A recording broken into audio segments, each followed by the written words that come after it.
Coliflowerz here tonight. Special KOF shout out to the homeboys at Dream Cancel. What's up, everyone? Welcome to the Dream Cancel podcast, and this is episode 97 of Dream Cancel Live. My name is Desmond, the administrator of DreamCancel.com, and on tonight's show, we're going to be talking with Coliflowerz, who is a King of Fighters 14 content creator. You probably have seen his, I would say, very helpful and informative and stylish and high-quality tutorial videos, most notably the quick combos guide series for individual characters and King of Fighters 14, and he does content for other games as well, but we're going to talk specifically about King of Fighters 14 and KOF as a whole, and we're going to ask him a couple questions about how he got into King of Fighters, how he got into content creation, about how he feels about King of Fighters and King of Fighters 14. Talk to him about the King of Fighters community, like the current state of how things are right now in the FGC. And, you know, something a little bit extra, too. We're going to ask him that this is going to be a first for the show. So he's going to be the first person to do this, and maybe we might do a little more of what we're going to do later in the upcoming episodes. So be sure to stay tuned. It's going to be a lot of fun. You're going to, have to stay tuned and check this out. So without further ado, I want to introduce and welcome Coliflowerz. Are you here, man? I might have to unmute him. All right, am I there? Am I there now? Yo, what's up, man? How you doing? All right. Yeah, good evening, everyone. I am Coliflowerz. If you guys ever do meet me IRL, you can just call me Colin. It's totally fine. And I'm glad to be here tonight. Cool. Good to have you on, man. Can you please remind us where you are located? Yeah, sure. So I was born and raised in San Francisco, California. So just interacting with a lot of the Northern California scene. All right, great. Cool, man. We're going to get into a lot more in a little bit. But before we get into any of that, we got to do promo plugs, a little bit of news, tournament announcements, and whatnot. So let's get that started right now. All right. Dream Cancel t-shirts at dreamcancel.com/shop.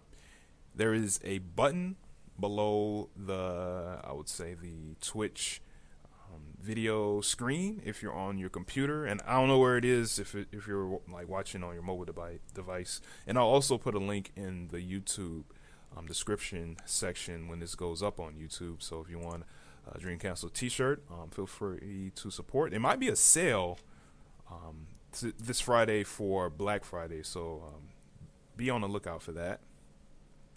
Visit our Dream Cancel Discord server, where we do matchmaking, talk about King of Fighters, all the way to story and lore to high-level gameplay, competitive stuff. So feel free to join us. The link should be in the description section below. Play King of Fighters 98 Ultimate Match Final Edition.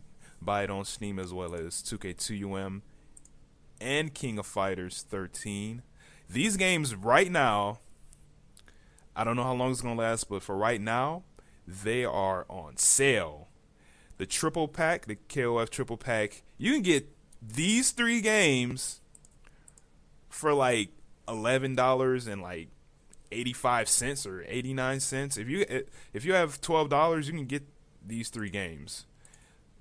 Or if you just want one of them, this game is $5, this is $5, and this is $5, as well as King of Fighters 14. King of Fighters 14 is 50% off on Steam. So it's, pretty much $30, and then the DLC I think is a little bit extra. So SNK games on Steam are on sale, so go ahead and check it out. If you already have these games, share this information.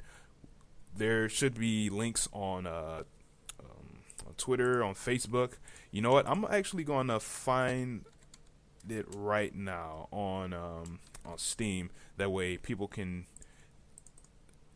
definitely share it. So I'm gonna put it in the description. The chat box, and then put it in the description section on YouTube. So feel free to check that out, take advantage, share it with people that don't have King of Fighters, that want to play the game. You know, if they feel that like they can afford it, go ahead and share it. They're very good games. They have good, decent netcode, and yeah, they're a lot of fun. Shouts to KingsofCo, Kings of Colorado. All right, donate to Dream Cancel at dreamcancelsnk@gmail.com. You know what? I think I'm going to make a Patreon for Dream Cancel. I don't know how it's going to work, but we're going to try something like that. So stay tuned. Shout outs to orochinaji.com. Big thanks to Orochinaji's King of Data app for King of Fighters 14. It has frame data, it has gameplay guides, it has links to many different gameplay resources like the Dream Cancel wiki, and it also has I think a KOF what's streaming now section. Like you hit the button and then it just shows what's streaming currently on Twitch, and it's a very, very good resource, and I love it. So go ahead and download it. You can get the link. It should be in the description section below on YouTube. And if you just put in a search for King of Data 14, you can find it. Download it on your Android device, download it on your iPhone, and check it out. Very, very useful. Shout outs to the King of Fighters Reddit, where you can check out King of Fighters news and different discussion topics on King of Fighters. Shout outs to the Game Goons. They're going to be doing a post Thanksgiving King of Fighters boot camp. So it's going to be this Friday. Not sure what time, so I think it's going to be maybe after like 6 p.m. Pacific time, but just stay tuned. But they're going to be doing something on Friday, and they're streaming now as well. So if you want to use the multi-stream, go right ahead. But yeah, shout outs to Game Goons. Oh yeah, the King of Fighters 14 Party Battle Mode event. The last one was the 9th event. We talked about this in the last episode. There are highlights from that event. The next Party Battle Mode event will be next month. I don't have a specific date for that, so just stay tuned. You can also check out the last King of Fighters 14 online tournament that we had. It was a small tournament, but it was fun. It was a lot of fun. It was preparation for the King of Fighters 14 online tournament going down this upcoming Sunday. So there are you can check out the archive on YouTube. Shout outs to Kick Punch Block. Oh yeah, check out the Dream Cancel King of Fighters 14 B&B combos guide that has very, very short, easy combos for all the characters in King of Fighters 14. Very, very easy combos, and then if you want to upgrade your combos and do much more longer damaging combos, there are plenty of resources in that doc that can link you to more advanced combos. So go ahead and check that out. Shout out to SNK for the SNK Esports Support Program. Any King of Fighters and SNK fighting game can be supported by SNK. All you got to do is just send them an email, fill it out, meet the requirements, and boom, if they feel that you are worthy, they'll help you out. So definitely check that out.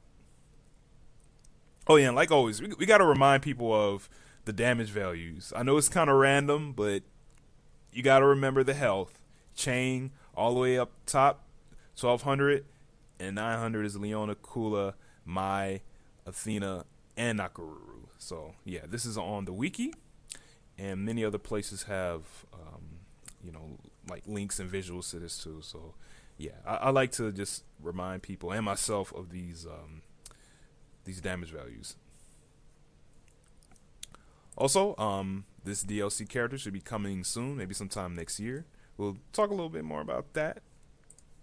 Upcoming tournaments. The Las Vegas Championship has a $1,000 pop bonus. It's free entry, and you can register on site. And it's December 2nd, and it's at a nerd. I think it's a bar or something like that, or like. Let me zoom in. Actually, let me zoom all the way in. Free bowling, free billiards, free video games. Okay, I think it's kind of like a David Buster's kind of place, or like a game lounge or a gaming bar. But yeah, it's going to be a hype tournament, and if I clearly recall, I could be wrong. I don't know if this is the like current information, but I believe a very top Asian player should be there. I think it's probably, is it like GX Bridget? I'm not entirely sure, but if anyone knows who exactly is going to be at this event as a special guest, feel free to type it up in the chat, because I remember it vaguely, but I think it's probably GX Bridget or something like that. Oh yeah, this is the King of Fighters 14 online tournament, PS4 edition, Sunday, November 26th. Starts at 5 p.m. Mountain Time, 6 p.m. Central Time, 7 p.m. Eastern Time. And oh yeah, to give people an update on that, the $300 goal has almost been reached, and it probably should be reached maybe a little bit after this episode has been completed. I'm gonna post the link in the chat. And where we at? We're at $254.50. So we're $6 away. So if you're watching right now, and if you have like at least $10, go ahead and have us reach this goal for this online tournament. It's basically like free money. I mean, you gotta earn it by, beating people, but it's free entry. Online tournament is gonna be really, really dope. Hosted by KingsofCo, Kings of Colorado. Stay tuned for that. If you play online for PS4, feel free to sign up. Make sure you have a wired connection, and just make sure that that you have fun. Basically, I mean, it's a really, really big just matchmaking event. For you can find different people all over North America to play with, to just fill up your PSN friends list. So go ahead and check that out. Another tournament going down, NEC, Northeast Championships 18. This is going down in King of Prussia, Pennsylvania. King of Fighters 14 has a $1,000 pop bonus. I shall pop that in the chat. And all these links will be in the description section on YouTube. Another tournament that is happening in 2018, January 19th through 20th, is Frosty Faustings 10. Frosty Faustings X. This is going down in Elmhurst, Illinois. King of Fighters 14 and other fighting games will be there. Go ahead and check that out if you're in the Midwest area or anywhere in North America. I mean, go ahead and, find a cheap Spirit Airlines flight out there and play some video games with people. And that's mainly it for right now. I do want to address, before we get into the interview, the whole net neutrality thing. I know almost everybody that uses the internet have seen it. Basically, net neutrality is what we have right now. The freedom to go to any sort of website, without any kind of speed differential. I mean, well, depending on your own internet speed, but it's basically what we have now, the freedom to go to any kind of site. But if that's taken away, the internet is basically going to be split up by many different ISPs giving those customers access to sites that they want, pretty much. So, like, imagine, like, if you're on one ISP, like you're on CenturyLink or something like that, they'll have, like, a package just for that ISP to go on certain kind of sites. And say that I'm on a different ISP, and then they have a different kind of package of different sites. So that might affect gaming a little bit. I don't know how, but say what? It's going to affect it a lot. It's going to affect it a lot. Yeah, because what happens if, like, that other person that has the other ISP has Steam in their package, and I don't have Steam in my package? I mean, I don't know if they'll, like, get it down to that, like, detail, but, it might be slow for me, or I probably can't access it, and it might be fast and good for the other person. Same with Twitch. It might affect streaming, and, YouTube. I know a lot of these ISPs might try to get Google in their package, but it's going to complicate things quite a bit. So what I have ready is a link to, where is it at? A link for a way that you can call your local legislation to basically tell them that you support net neutrality. You can do it tomorrow morning. I know it's kind of late, but try to do it tomorrow morning. And it has instructions and whatnot. So I think that's really important. It's going to affect things a lot if they dismantle net neutrality.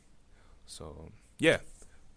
That's basically and if you guys are curious more about it and want to explain in other terms, I know my Super Bunny Hop has done a couple, because this isn't the first time that this subject's been brought up, and he has done a couple videos regarding the topic. I can't remember what they're called right now, but I'm pretty sure if you just look up Super Bunny Hop and net neutrality and just how it's going to affect gaming in particular, like essentially what the entire act is doing is that being an internet provider is already like a huge monopoly, and it's just going to allow them to push that even more because they already don't have a lot of competition, and so it's like a really dangerous situation for the consumer.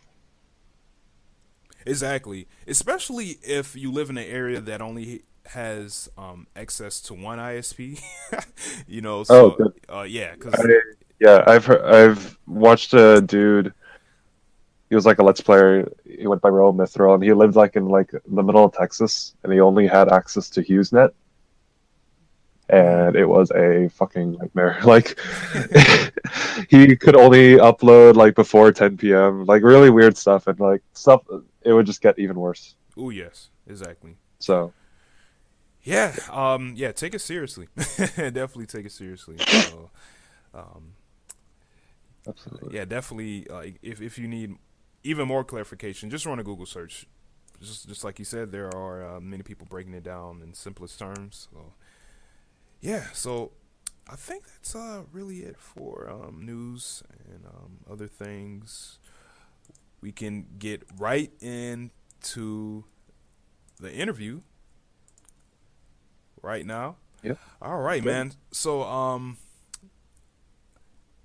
curious, how did you get the name Coliflowerz? Well, and before I preface everything, so I'm just a little sick right now, so if I just sniff into the mic, like, my bad. But okay, so I go by Colin. That's my real name, and just in high school, like, this one person would call me Cauliflower just as kind of a joke. And like, I usually don't like nicknames, but that one kind of stuck, so I just went with that, and I've been using it in my and it's like never taken, because it's such like a silly name. So I just use it in everything now. So that's kind of how it came by, and it's nice. It's a fun name. It's a little cute. I like it. All right, cool, man. Yeah, I always wonder that, man. I wasn't entirely sure, but I figured it had something to do with your first name, the first two letters. Yeah, after I explain. Every time I meet someone in like the FGC or whatever, like I tell them the real name, and they're like, "Oh, that's what. Oh, I get it now." I'm just like, "Okay, yeah." Right. All right, cool, man. That's why it's awesome. All right. Can you share with us where you're originally from, where you were born, and where you were raised? Yeah, just born and raised here in San Francisco. Just of Chinese descent. Like nothing too crazy. Nothing too crazy. Okay. All right. Fair enough. Can you share with us like how exactly you got into fighting games? Yeah, so I mean, I like pretty much everyone. My first fighting game was like Smash Bros. I remember taking that like freaking Brawl. I remember taking that like decently seriously. It at least introduced me to the idea of taking like a multiplayer game a little more seriously, I guess. First like traditional fighting game I picked up was Tatsunoko vs. Capcom Oh man. because like I was subscribed to Nintendo. I was in like high school. No, I was in like middle school. Oh man, that game's old. I was like subscribed to the Nintendo Power, and like I thought it was super dope. I didn't recognize like any of the characters except for like Mega Man, but I thought it was really cool, so I picked it up. And like I remember the transition from going from like the simplified controls because that game like basically if you played with like a Wiimote or like the Wiimote and Nunchuck or something, Hmm. it only gives you like simplified controls. Like if you mash A, you'll do like the light, medium, heavy. If you hit B, you do a special move, stuff like that. And I remember like transitioning from that to like to using like a GameCube controller, which gives you the traditional controls. It was just like I remember being so nervous, like trying to throw fireballs in my first match because like I had to think so hard about that. But I don't know, it was super fun. And then like Marvel 3 came out. I really want to play that. It looks similar, and that's kind of where everything started essentially. Okay. I'm always curious to ask this to any person that plays King of Fighters, but how did you get into playing King of Fighters? Like, how was that transition for you? Yeah, so like when I was really getting into fighters, I was just looking for because like I didn't really have a lot of money, and my parents never really got me games that often because like we weren't super well off. So I was just kind of looking around, see what cheap stuff was around, and I remember one time the mobile version of King of Fighters 13 was on sale. Oh And I was man. like, oh man, that looks cool. I think I've seen a Terry before. Like, yeah, let's give that a shot. And so I downloaded it. I picked Kula and like never looked back. Like I don't know. Even in a mobile port, like all the characters are just so cool and aesthetically is really cool. And after that, I just looked stuff up of the actual game on YouTube and it was like, wow, this is really sick. I remember what sold me was friggin' Glasses Super. I thought that was the coolest thing in the world. Me, this like edgy 14-year-old, like, oh my god, he threw his sunglasses and dude, it's so cool. Right. And from there on out, I was like just a really big fan of the series. Wait, what's the full title for that mobile game? The iOS port, it was like King of Fighters 13, like I2, like it had a weird subtitle at the end of it. Oh, okay. It was based off of like 13 a little bit. Yeah, it was a port of 13 with like Yeah. 60% of the characters. Like a couple of the teams were missing. Like Ikari Warriors and Psycho Soldiers were missing. I remember that. Which made me just want to get the full game, which I eventually did. Right. And like, yeah, it was dope. Right. Okay. Was there net play on that version, or was that a different? No, I don't think there was. I know there was like you could do like Bluetooth. You could play with someone else. I mean, I didn't know anyone else with the port, but I just played like arcade mode all day. Because like if you beat it, I remember like 'cause I was really motivated to play because if you beat it with a character, like having them land the last blow, you get like art of the character. And I was just trying to get them all. Like I just played that constantly. Okay. All right. Cool, man. All right. So, what is like your favorite fighting game? I mean, I know you mentioned Smash, but like Like my favorite. yeah, like if you had to choose just one. Oh man. That's a little tricky. I think I know OG KOF fans get really frustrated by this, but I think 13 definitely ranks high up there. Hmm. Okay. Maybe just because like I just have I guess a strong like emotional attachment to it. I have a lot of fun when I play Marvel 1, like the Marvel vs. Capcom, the first one, Hmm. superheroes. I think I have a lot of fun with that. Uh, yeah, I think for now I would say 13. I like 13 a lot. Um, yeah, 13 and like yeah, Marvel 1. I think are around my favorites right now. Okay. What drew you into King of Fighters 13? Like, what made you have this like strong interest for that game? Uh, Definitely the personality of like all the characters. Like, uh, I remember like really liking K Dash. I remember really liking Shen. I thought was really dope. I thought like King was really cool. Like, I just really loved the personalities and the art style. All the little like cinematic effects that they do with the supers and stuff like that. I thought everything looked really cool. Watching, like, and that was just from my like me playing arcade mode a bunch of times, not really knowing what I was doing. And then when I started watching like tournaments and stuff, it's like, wow, this game is like really intense, and it's a lot of fun just watching like people go ham in this crazy game that I really have limited experience with. And I thought it was super cool. Um, like it just feels really satisfying to play, Hmm. and I really like watching it. The characters are all like really endearing to me. It's just it's a lot of things. It just really clicked with me. Okay. All right. Cool. All right. Yeah. I I think. think that's pretty much like you know, to to say enough of sometimes it's kind of hard to put it into words. You Yeah. know. Okay. All right. So want to ask a little bit about like your local scene. So how was like or how is your local scene in Yeah. San Francisco? I don't make it to meetups as much as I would like to, but it's not.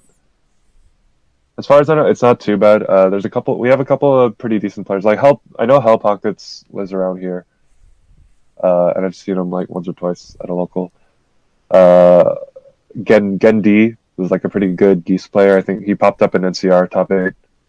Uh, JDR, uh, Lazy Freddy is I think is not too far, or I don't know about anymore, but I've seen him at a few locals before. Mm. So it is pretty bustling. I think a lot of the players here in particular, they just get really busy. Oh no, and Reiki, like a really prominent member too, and Wild Wolf, like. But I think everyone's like really busy, and there aren't as many locals. And we did have a really good location for a while, but like no one could really make it. And I think it was just bad timing, and just the fact that there weren't as many people as like other scenes. Is like people couldn't make it out to the locals as much, so it definitely did like dwindle. The local that I'm referring to is the same one that it caught a lot of flack because they went back to version 1 of 14. You probably know what I'm talking about. Oh. It was the same local, Oh. Okay. uh, and it's like, and I get it because it was a really good amount of entry when the game first came out, and just so happened around where patches started dropping, people couldn't make it as often. I know for me myself, like it was a really big investment for because it was kind of far, and I don't drive yet, so I have to take public transportation, and I would try, but I couldn't all the time. So, and I know other people have like obligations stuff like that. It was just really bad timing, Mm. and so numbers really dropped. Okay. It was like, oh, maybe if I go back to the older version, then maybe it'll work. Mm. So yeah, the scene's a little weird, but like everyone's like super chill. NCR is always really fun. I mean, I've only been once, but it was really fun, and a lot of the people there know each other, have known each other for a while. But with Southtown Arcade not being a thing anymore, I know that really hurt the scene a lot because that was like the primary meetup spot, which it was in a really convenient location. I'm 100% sure like half the people that went like worked around there. It was basically like smack in the middle of downtown. Mm. But yeah, I also tried holding like not really like a local because I didn't really know how to run tournaments, but I did try like hosting a space for people to come play, and it went okay for the first like couple of weeks.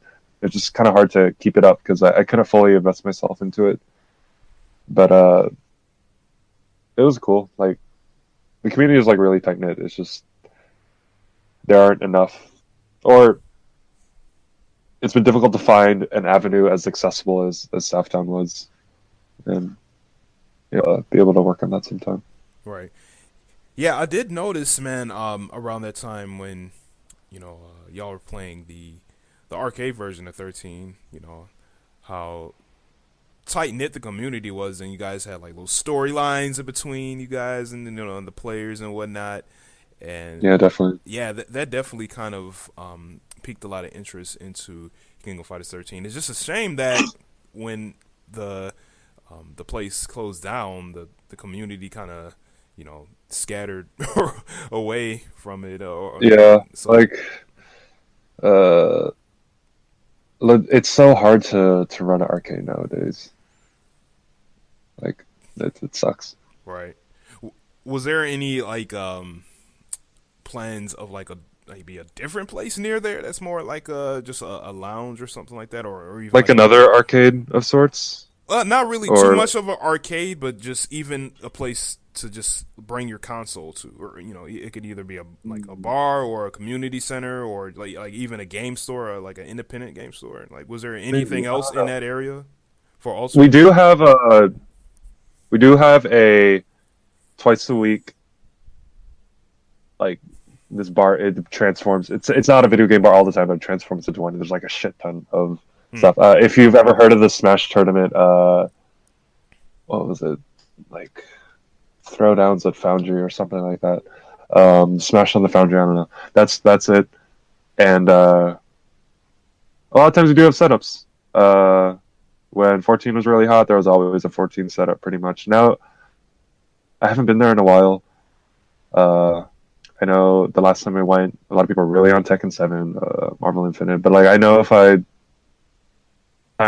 I'll just hit up one of the friends from the community that I know. Like, I don't know if you've seen on Twitter, like N4US, JDR goes a lot. Just hit them up and just be like, hey, let's go play tonight. And just like, yeah. And then we pull one up, and sometimes people are like, oh, hey, I know that game. So there is a spot. There is definitely a spot. Okay, all right. Not like a dedicated spot, because we kind of had to share like 8 setups with a bunch of other communities essentially. Right. Okay. Cool. Good to hear. At least that's good to hear. All right. Next round of questions. This is going to be centered around content creation. So I want to know what was your introduction into just like creating videos? Like what kind of made you get into that, and what inspired you? I mean, that's good. Like, now that I think about it, that goes way back when I was in like, and this is what friggin' every nerdy middle schooler wanted to do. I wanted to make Let's Plays because like, this is around the time. I don't know if you were ever into that kind of stuff, but this is around the time like Chunka Conroy and like, oh god, what was his name? It wasn't Marlon Pie. That's the Marvel player. Moreland. Like these like, and Proton John and like Nintendo Kabi-san. Like their Let's Playing was like starting to become really serious in like YouTube. And so like all these kids like knew these names. I was like, oh, I really want to do that. So I did a couple on my own, like really terribly. They never really took off. And then my friend also wanted to do it, and we like collabed. And we did like group LPs, which in hindsight were also really terrible. I think the channel's still up. And I'm not even going to mention. But it was a lot of fun. And it just basically like just really basic stuff with this like terrible like Windows early 2000. But it got me into that. at least like gave me the tools, and I took like some editing stuff in high school and Hmm. stuff like that. And like when I had nothing to do while I was in college, I would make like I don't know if you've ever played, uh, you know the Tales of games by any chance? Ooh, RPGs, right? Yeah, like Tales of Symphonia, Tales of the Abyss, stuff like that. Yeah, I've heard of those games. Is Tales of Fantasia part of that, or is that a different? Yeah, Fantasia. Yep, that was Yeah. the very first one. Yep. Okay, got it. Yeah, I played that one. So I was really into that series, and one of my friends who's also into the series and also into fighting games with me was like, "Hey, there's this. I know this is going like really way back, but this like fan made fighting game of Tales of characters." I was like, "Oh, whoa, that's really cool." And so I'd play it, and it's honestly like super garbage, but it was a lot of fun. Like it was stupidly unbalanced. Like you would have like wake up DPs that were safe that canceled into like that was like extremely easily convertible into other stuff. Like imagine you had an HD mode that when you activated, you like activated a burst, and that burst was unblockable. Oh my god. And you could combo off of that. Oh wow. And there was like and some moves that were just terribly designed. They were like negative like 30 on hit. It was a really weird game. Pretty well animated. Hmm. And honestly, like if you did not treat it as a conventional fighting game and try to play it like quote unquote competitively, there was actually a lot of really interesting meta games that kind of evolved from it. So I really wanted that game to kind of expand a little because I was just really into playing it, and I started like a Skype group and trying to find like other people who played it, and that kind of gave me the idea to try and maybe start making videos for it. And so I made like a really big ass combo video for it and tried to push it out on social media, and it kind of caught on. And from there on out, I did not really like tutorials, but kind of short combo videos showing off the game a little bit. I even started modding it. Oh wow. Trying to make like it was called Tales of ACS, like Tales of ACS Ultimate Match, like kind of this idea of like balancing the characters. It was a really crazy journey. It was a lot of fun. And so that kind of like got me started on YouTube. Like I know my first like 100, like I think 200 subscribers was from that because wow. I did a lot of that. I did like people. There's this community of people playing like the Tales of games using only like one character trying to beat the boss, and I did a couple of those videos too. Mm-hmm. And while I'm doing all this, all in the back of my head, I was just like, man, I really want to do this for like a regular fighting game, but I don't have a capture card yet. And then 14 was announced, and I was like, all right, as soon as that drops, I'm going to hop on that. So I bought a new laptop, a PS4, a capture card, and a monitor to like play that game. And so as soon as the demo came out, I started trying to do stuff for it basically, and now it's kind of expanded to this crazy thing. Like it's been a really crazy year and a half.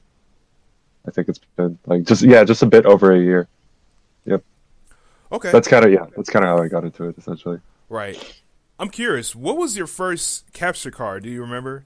Like how did you capture the games at first? So when I was first doing LPs, I don't even know if it's relevant anymore, but it's called a Dazzle. I'm gonna look it up really quick. It was like the original old.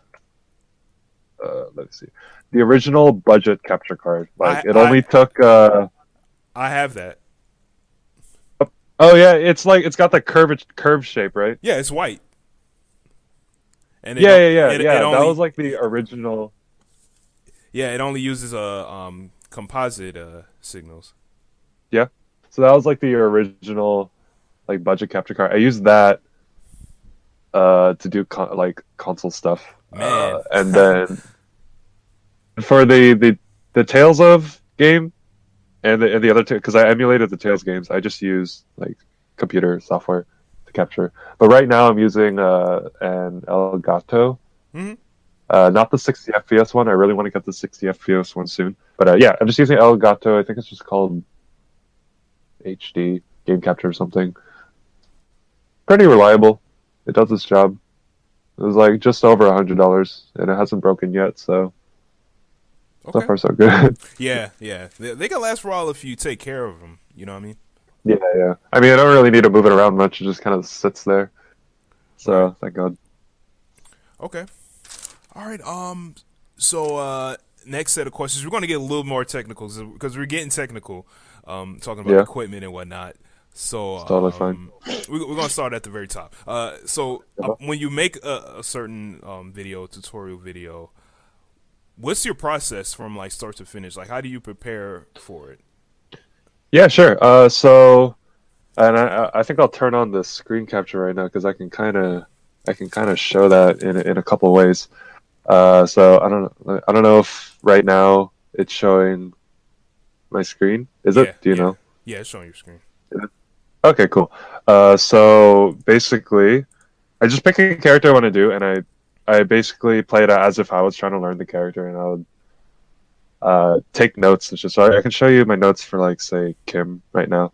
Okay. So I note down like all of the buttons or specials that I think would be useful, and leaving out ones that just kind of seem not that useful, so I don't really mention it. Like this is for the very beginning of the video, and just I note to myself like, okay, what do I want to demonstrate when showing off the normal special? So I'd be like, oh, the Kim's crouch edge +1, so I should demonstrate that. Kim's Hangetsu-san can go over lows. I should demonstrate that in the footage. And so when I record, I don't have the video, I don't have the clips right now, but I set the thing to record and I just like rapid fire do demonstrate each one of these moves, and then like later like cut it up and then splice them all together. And so when I'm learning a character for the first time, I'm just experimenting as much as I can in the lab, trying to do it myself first before looking it up online, because then I feel like if I can do that, I have an easier time like trying to explain it to someone. Mm-hmm. And then from there, I just try to find like optimal combos basically, and so I write it all down. I remember when I was first starting out, I was wondering like for example, let's say for example of Kim, right? If you have one bar and you land a close C, if you want to spend 1 meter, you can go into the heavy Hangetsu and do the launcher super, and then do stuff, and that does like 359 according to here. But if you do max mode, it'll do like sometimes less, sometimes more. And so I remember thinking to myself like, okay, do I want to just have the max mode combo if it's the optimal one? And in the end, I kind of decided. And as I was playing more matches, like I realized that okay, there are actually a lot of situations where you're going to find yourself wanting to convert damage out of like a meterless or out of a non-maximum combo. Like for example, with Kim's not a really good example, but K-Dash is a really good example. Because if I do a combo into his launcher, like it's already too late for me to go in the maximum, but I want to get damage. So I do the minute spike and then the DP into the super. And so I want to be able to demonstrate that. So when you're playing, you at least kind of have an understanding of how their moves like cancel into how they flow into each other. So that way when you're playing, like maybe you'll land a straight hit and you're like, oh, I can convert into damage here.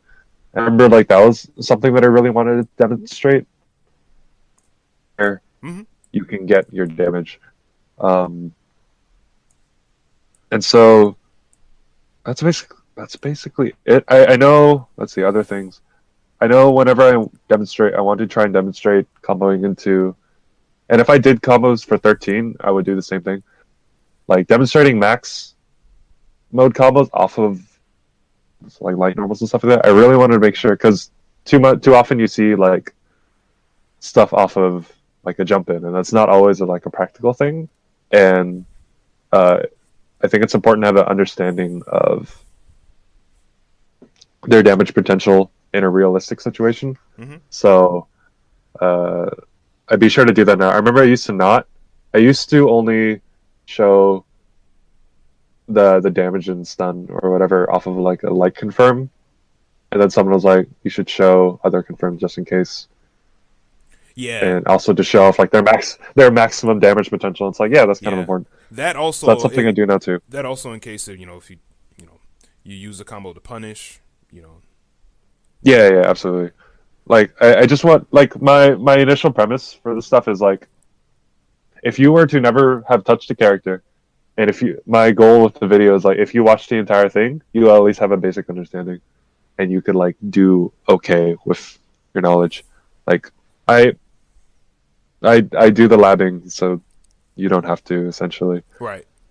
Um, and that's kind of basically it. I remember at the very beginning, I formatted the videos very similar to, or not even very similar, like identical to L's videos that he did for Street Fighter Five.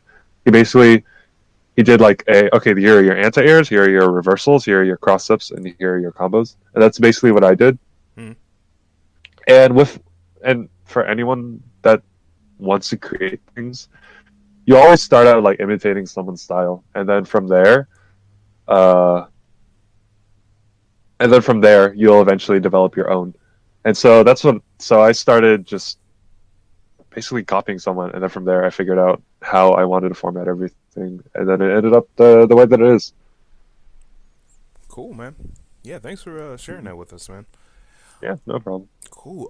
Next question I want to get into is what program do you use now, and what do you used to use, and is there any kind of like similarities or differences between what you used then to compare to what you use now? Yeah, sure. So I used to use like when I was just in high school, because I couldn't really buy much. I just used like a free editing pro called VideoPad, which used to be a really good free software.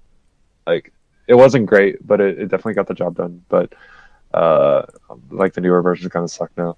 But right now I'm using, and I've been using for a long time, just a version of Adobe Premiere Elements that I've had lying around for a while. Because I bought it a long time ago for my animations class, and it's just what I use now. Uh, Is that let's see. free And or like no, you got to pay for it. okay? I bought it a long time ago, and it's just what I have. I would love to upgrade Mm-hmm. program in the world. There's a lot of like annoying things that are implemented supposedly to make things easier, but it kind of just rips control away. So like if you want to move clips, it gets really annoying. Uh, but for the most part, it's a pretty good program, and it does its job. Um, and I use that, and I use Photoshop to take care of like some extra things, like some of the thumbnails and some extra graphics that I want to do. Like when I did a tutorial for Main Tenku, and I was trying to explain charge buffering, like I would use some graphics to explain that. Uh, Generally, if you want to get into this, you are going to have to pay. That's just going to be the reality of it, unless you want to work with absolute garbage. Like you, your product is only going to be as good as your worst tool. It doesn't mean you have to splurge hundreds. If you're not creative and if you're not hardworking, a $500 editing program is not going to save you. Hmm. But if you want to be able to not want to kill yourself when you're making these, you at least like a little in order to have something to work with. Yeah. But yeah, I use Adobe Premiere.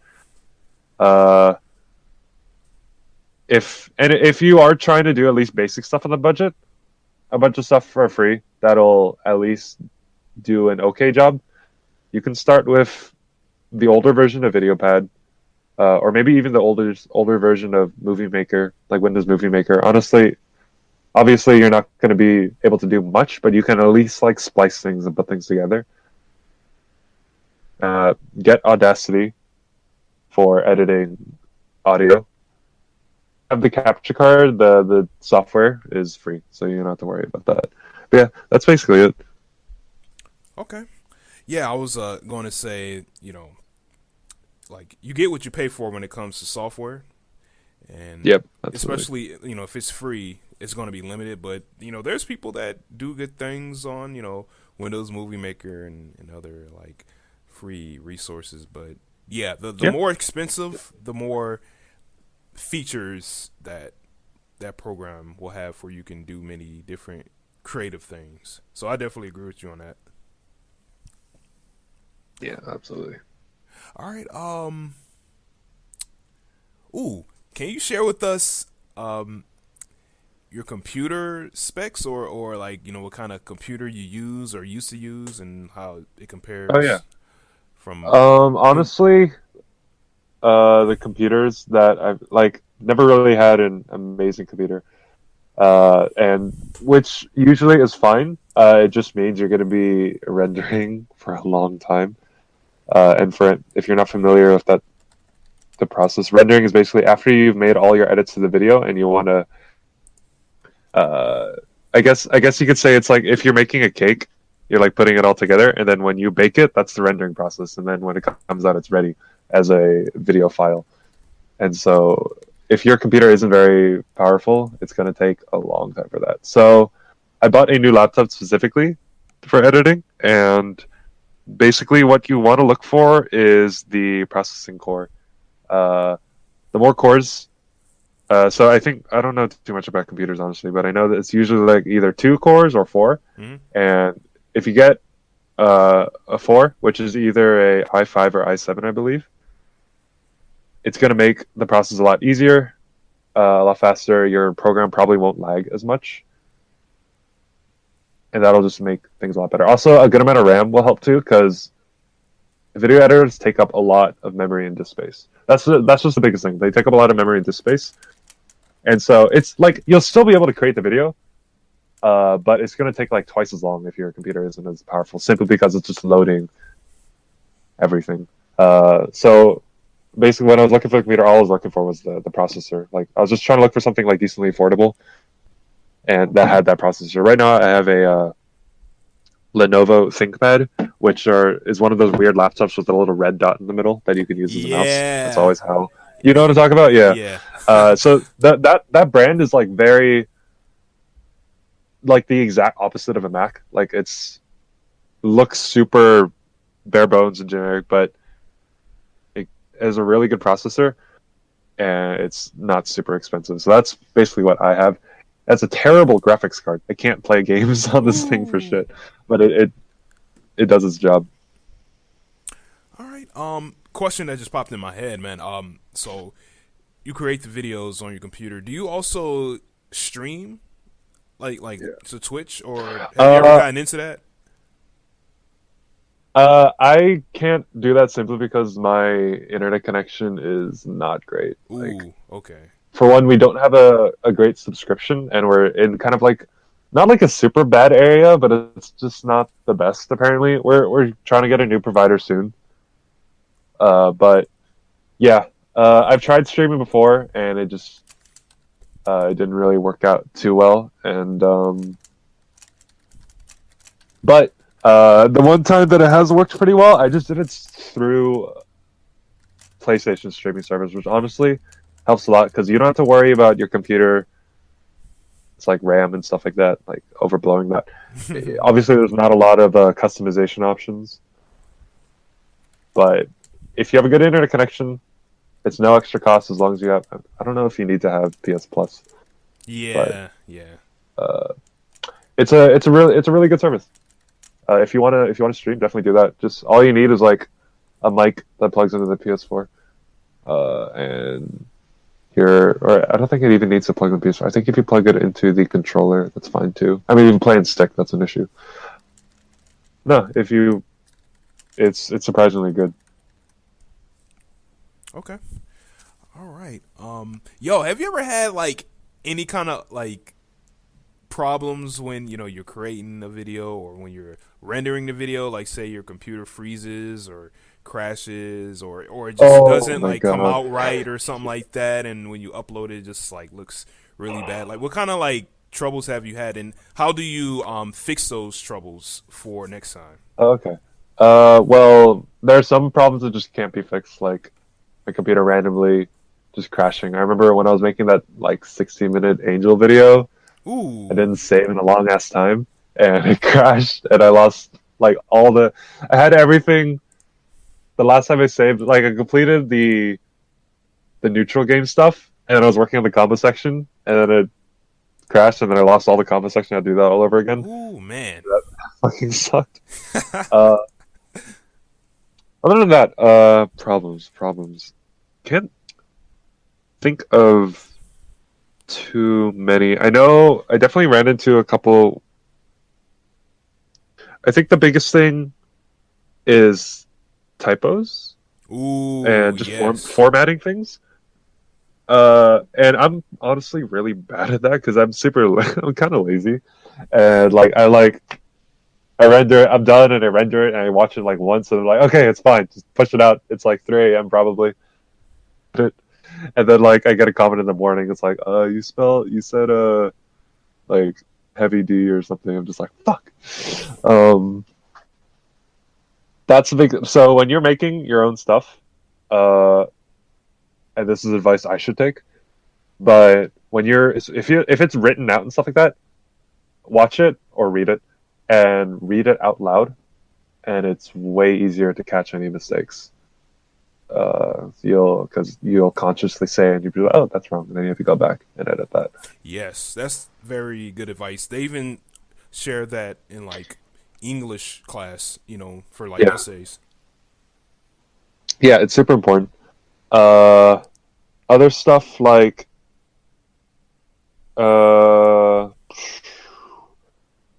brevity and information has always been like something that I've kind of had to struggle with this process, like trying to get all the necessary information to people while also not going outside of the average person's attention span.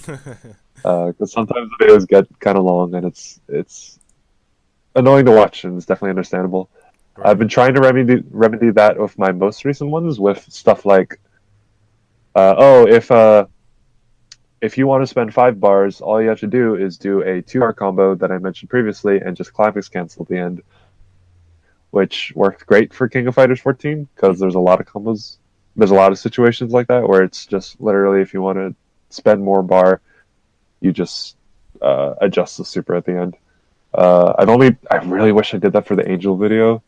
That would have cut the video down by to 75%. I'm pretty sure. Right. Okay. But like that, like the brevity and stuff like that.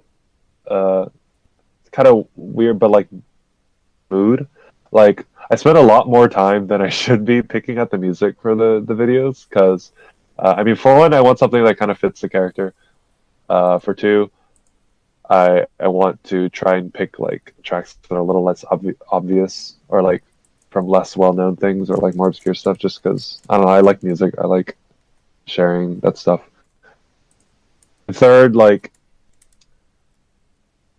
trying to find something that's not too melodramatic or not too intense, like finding that middle ground of this is good like tutorial music. Like there's like I've definitely contemplated for a couple, I can't remember them specifically, but like really intense like heavy metal tracks or like electronic stuff, but then I'm just like, nah, I gotta tone it down a little, stuff like that. And that ties in, so this is like, I guess, the artistic side of it, which I remember when I first started doing it, I really wanted to implement that. Like I wanted them to be at least a little entertaining to watch, not entirely like a tutorial. Which is why I do like, what I used to do is I try to show gameplay footage of the character at the very beginning. Now I do like a really fancy and practical combo because it's just more reliable to record. But going for the tone of like the editing, like clipping the supers, they skip like the animations, but they still look smooth. I've had to do like really extra work for some of those because I want to make sure I show that they're hitting. But yeah, it's just like artistic things, like syncing up music, the intro, like the filter when just little stuff like that. And that, if you have a slow computer, which I kind of do, like it processes the things good, but it, like when you open a video editor and you have the preview, like you can click play and you'll watch what you have so far. But depending on how powerful your computer is, that preview will not be accurate. And I've had some situations where the video file has been so big that if I want to review something, I have to render it and then watch it. I had to do that a lot for the music video. And I remember when I first wanted to publish it, I rendered it and I watched it. And I'm like, everything is offbeat. Oh my god! And I had to go back and like push everything. That's annoying. Yeah, and that'll be fine if you have like an actual decent. Because I use a laptop. I'm moving over to a desktop soon. I won't have that issue anymore. I shouldn't have that issue anymore. But yeah, that's not a lot of fun. But overall, like problems running into, not too many. The easiest way to not run into any problems, and this is what I do, is just keep everything as organized as you can. Like have folders, name all your files, and just keep yourself collected and have like a system. Like when I make like a character guide, I already have like a format in my head of how I want to do everything, and it ends at which I planned out like beforehand, and it results in a pretty smooth process and a really consistent format. And so, like anyone that wants to make anything, like script your stuff, storyboard your stuff out. It makes things a lot easier. Both physically and digitally, like the better. Okay, cool, man. Yeah, thanks for sharing that. One thing I want to do before I get into any more questions is I would like to share with the viewers one of your recent King of Fighters 14 tutorials, and then get back to a couple more questions, just for our audience can kind of like see exactly, kind of, a visual explanation of kind of how you just explain your process. So yeah, let's check that out, and we'll be right back. Are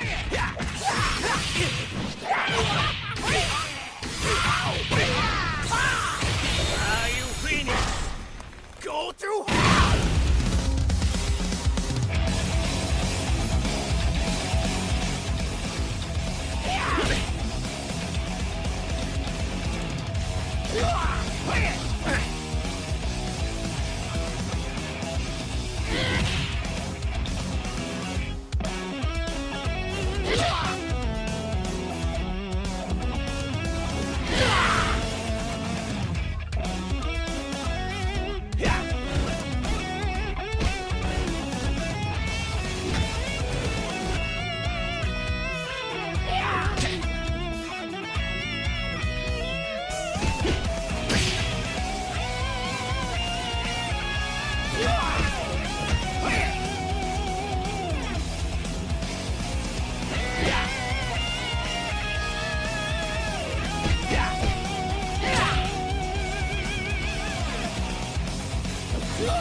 right, yeah, that was the Billy Kane quick combos guide by Coliflowerz.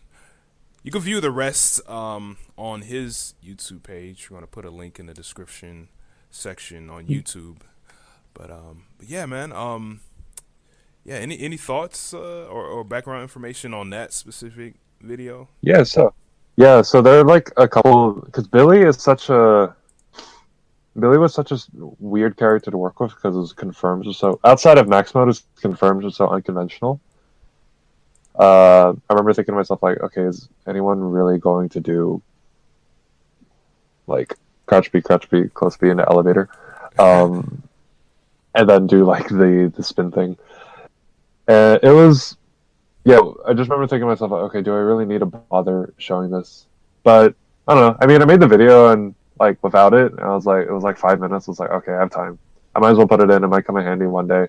And I definitely have had moments or watching stream or watching someone play where they're like, they've used up all their meter and someone whiffs the DP and they don't do an optimal thing because they haven't studied their meterless optimal. I'm just like, God damn it. Like, so yeah, no, that stuff does come in handy. And I mean, it wasn't too long a video, like why not include it?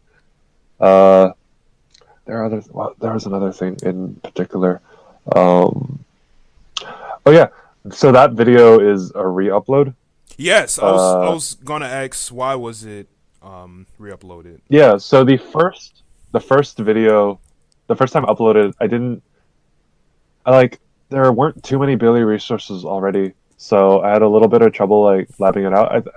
I got like most of his stuff, especially his more complicated stuff with the staff spin. I think I kind of figured that out decently well. But like right after I uploaded that, this Japanese player, I think he goes by Senenwar, uploaded a Billy video, and there were like 2 combos that I was like, I knew that was possible. Like, I remember when I was labbing and I was like, oh, I think he could do that, but I just can't figure it quite out. And then he figured it out. I was like, oh, okay. And there are 2 really important ones. So the first one was a meterless combo where it was just like plus D into heavy elevator. And then what I didn't know is that you can juggle a far C after that. Ooh, okay. And that tacks on like an extra 50 damage. I'm like, okay, that's pretty important because like, you know, let's say you play like Anchor Billy, you use up all your meter. I mean, no one plays Anchor Billy, but let's say you know you do, and he whiffs the DP, and you're like, all right, the close D in an elevator, and then it doesn't kill, but then if you get the far C, it would kill. You know, it's. I felt that was like important. Right. And then another one was, I think his. I'm trying to remember right now. I think it was his 2-bar point combo. What's his point? I'm trying to remember right now. But it was something along the lines of you're like juggling the EX staff poke, mm-hmm. and then into the fire that pulls him back, right? And normally you can only get like in some situations you can get the super after it, but there was like a specific situation where I felt you couldn't, like it wouldn't like, and so I didn't include that. And then I learned later you can get that super if you delay the follow-up a little bit. And I felt that was important enough to add back in. So I was like, okay, I still have all the files. I'm just going to record those 2 and slip them in and then re-upload it. And I've done that one other time before with Luong. I had to re-upload that because there was a really important max combo that I just forgot to put in. And you know, sometimes that's annoying. For one, you have to deal with rendering again. That's not fun. Like, especially if the video's kind of tiring and it's like you just want it to be over with. Also, in terms of like viewer count and stuff, like the views and the comments don't carry over. But at the end of the day, like why you're doing this, it's like, okay, well, I want like the best, at least the best possible resources I can give. And so I was like, okay, it's not going to take too much effort from my part. I should just re-upload it. And in an ideal situation, I would have done that for like pretty much all of my videos. Like I've definitely had a couple situations where I made a mistake or something, and something I just had to like ask myself like, okay, is the mistake like big enough to where I need to redo the entire thing, or should I just let it slide? And for the most part, I can usually let it slide. Like if it's a typo or something, I'll just mention it in the comments. But if it's like forgetting like a combo or forgetting like something that's really important, I try to redo it. Okay. Was that kind of an issue, especially with the patches? You know, like with the balance Yeah, patches. yeah. So like I've been wanting to redo a lot of those older videos for like basically everyone before Iori or everyone before Benimaru. I wanted to redo them for a long time. I just never really got around to it. I have this running joke with this one guy in like one of the KOF discords. It's like, so when's my updated Kyo? I'm working on it. Because Kyo was the first character I did, and that was the demo version. Like it wasn't even a 1.0. That was fun. I think that was still when his sweep hard knockdown.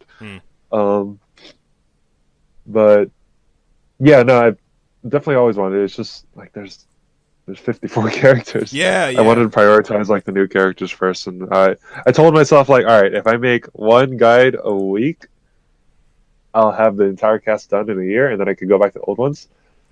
And then life got in the way, and I was like, okay, well, all right, I can't do that. But I mean, it's still a good amount of stuff right now. Okay. All right, man. Next question I wanted to ask is, what just made you want to do King of Fighters 14? I know you're into the game, but like, what was like the big call to action? What like inspired you to want to provide this information? I mean, I was really into 13, like viewing it and checking out content and stuff like that, and it's not like there was a complete lack of it, but I remember thinking to myself like, there's not that much stuff for King of Fighters. And you know, we've always been like a bit of a smaller community compared to like the big one like Street Fighter and like Tekken and stuff like that. And so I basically was just like, okay, well, this new game's coming out. Rather than complaining about it, let me try to be like at least some sort of solution to the problem. And so I told myself like, okay, I'm gonna make something. I don't know what yet, but I'm going to make something. And the first thing I ever made was just like a music video, essentially, just like a small combo video that's like kind of nice looking, and it was just something. Like I just wanted to put out something, and then I had the idea of I should do like tutorials or something. Like I feel like I could be good at that, and yeah, it just kind of all started from there. And it was just really because it's still kind of true, and I knew that KOF doesn't get enough content, and so I just wanted to be a part of the solution, I guess. All right, cool, man. Well, I mean, thank you so much for providing that, man. I know that it helps a lot of players and a lot of you know, beginners and intermediates as well. Yeah, no, I'm glad. A lot of people told me like it helps a lot, and that's easily the best part. Like thinking that just helped someone or made someone's day or anything like that. Like that's always the best part about creating something. All right. I want to ask a little bit about YouTube, specifically. Yeah. How did you? I mean, you told us, you know, the first couple vids, but yeah. How did your channel kind of like how did you start growing your channel, pretty much? Honestly, in just a really basic way. Every time I would upload, like I remember I always had a Twitter to follow people, but I never really posted. And as soon as I started uploading, I was like, all right, I'm going to start posting on Twitter now. And so every time I upload, I was just, all right, post to Twitter, post to Reddit, anywhere else I could find. I think I did the forum, like Shuriken forums for a little bit, but I kind of stopped because I never really visited that place much that often normally. Let me turn that off. And that's really it. I did the whole, because like they tell you when you make YouTube videos, put a human face in your thumbnail. That'll help draw attention. And I kind of did that. Like whenever I make a thumbnail, I try to make it a really pleasing of the character, ideally with like their face right up front. It's not quite the same as like PewDiePie face. You know what I'm talking about. Yeah. But I was trying to go for like that kind of basic idea. It really took off when the first person that really kind of discovered my stuff was Reiki Kito, and he introduced me to the other NorCal people, a couple of like followers and stuff like that, and helped me repost like everything, and that's kind of I think, and ever since then it's I had one of my videos got into Shoryuken, which helped, and they've been getting like pretty consistently on there as well. Like big thanks to I know Fighter Legend has been like really supportive of my stuff, and he always submits a tip to them, and I'm sure other people have too. And you know that really helps. Like really, it's come as far as it has just because of other people. Like I don't really do like that much outreach or anything like that. Like I just post it on Twitter or Reddit. But it's just because of like the community that it's kind of caught on. Okay, good. Do you have any, I would say, tips or advice for someone starting their own like gaming content channel? Yeah. For one, you should have a clear mission objective with your stuff. A lot of people want to be like, oh, I want to do everything, but really that's not. It's just going to make your content look like unfocused, and it's probably going to lower the overall quality of your stuff. So you really want to have like an idea of what you want to do and focus on that. And maybe when you get more resources, then you can start doing more stuff. But you want to focus on one point. You want to make sure you know why you're doing everything. Like if you're doing it to become YouTube famous, I mean, you know, that's a cool goal, but it's not terribly realistic. And if that is where like your heart is when you're doing like really anything, it's probably not in the right place, and you should try and rethink it. It will probably show in your work. Okay. Yeah. Let's see. And like I've seen that happen before. Like there was like this guy who would just splice things from other people's videos and post it for himself without getting any credit, and shove like intros and like subscribe like all over the place. And it's just like, okay, well, you're just doing this because you want to get views, because big numbers make you happy. You need to be able to know why you're doing it. In terms of like more like tangible and logistical things, like network a lot, be friendly, talk to as many people as you can, just be really open, be open to suggestions. Me personally, I honestly don't take criticism very well. Like, or not in that way. Like, I just have a very visceral reaction. Like, when someone criticizes me, especially for something that I think is like good, I'll just get really frustrated for a little bit. But it's really important. It's really important to just be like for me, I'll get frustrated, and then like step back. It's like, okay, let me think about that, and that's really important. What's an example that you can give? A lot of the, I remember for a first of my couple videos, I would put in frame data. Like sometimes I'd be like, oh, this move is +2, but I wouldn't all the time. And so one guy on Twitter was like, hey, I don't think this is very consistent, and you should go either way. And I was like, man, that sucks. And I thought about it, I was like, okay, he might be right. Okay, let me try to start doing that. And so, yeah, now I do. A lot of people would talk about like, oh, the written notation is really annoying. You should really use number. That one, I'm kind of adamant about, but I'm like, okay, I'll try using number notation in the next game that I want to do. Like for KOF, I'm going to stick with the written just because it's universal, just so it's consistent. But I'm going to try using number notation, because I want to do stuff for Dragon Ball. Yes. And so I think I'll use number.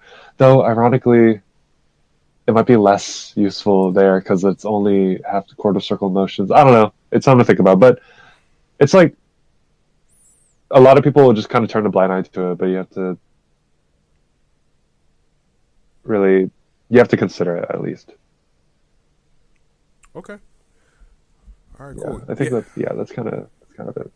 Okay. Cool. Yeah, I was always curious because the more I would say viewers and eyes that you have on your content, the more people can just freely comment. You know. Yeah, yeah. There was this one really weird moment on the Kim video. Someone was like complaining about the music, uh, and like I considered it for a second, because I remember when I was uploading and I was watching it over, I was like, this music really fits Kim, but it is kind of obnoxious. But you know, I'll just go with it. Like whatever. For anyone wondering, it was for the Kim video I used Kim Woo from Killer Instinct, her theme. Oh. Because it's got, as far as I think there, it's, I don't know. I mean, I don't listen to Korean music, but like it sounds pretty, like it uses instruments that I think is traditional to it, and it has that kind of feel. Uh, it gets obnoxious sometimes because there's like some weird vocals, like people's like girls screaming Korean. It's kind of weird, but it's cool. And he was complaining about that, and I was like, okay, I guess I have a fair point. But then he kept talking, and like it, I don't know. I kind of thought he was trolling. I wasn't 100% sure, but other people were like, honestly, it's so funny. Like, I don't even. Sometimes I don't have to. Like, I don't want to call them fans, but like, there are a lot of. I have a good amount of friends in the community, and like, if someone gives me shit, and if it's like not justified, they will like hop on and like defend me, and it's like, oh, thank God. Mm. Like there are people like defending the song choice, and it's like it's just a song choice. Like just mute the video. I don't really know why it was a big deal in the first place, but yeah, no, that stuff happens, and you just got to take it with a grain of salt. And and I'm looking at the chat right now, and I see Mary Dingoes. Shout out to him, good friend of mine. But yeah, all right. Great. Do you get any like requests for videos? Do you get kind of hounded with like specific requests?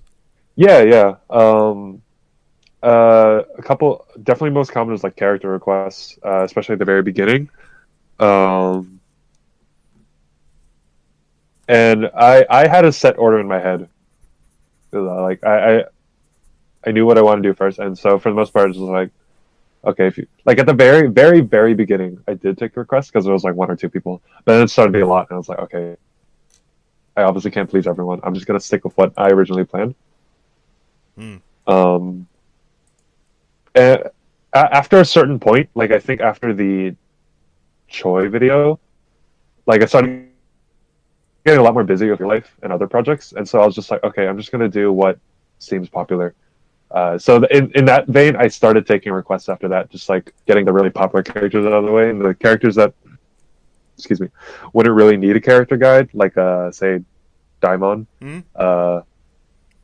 Like Daimon doesn't really have like his combo routes aren't terribly complicated, so it's like, okay, it's okay if I wait a little bit to make his. So I try to focus on the characters that are more complicated combo wise, like Kim, like a lot of people asked for Billy, so I was like, I did Billy, but yeah.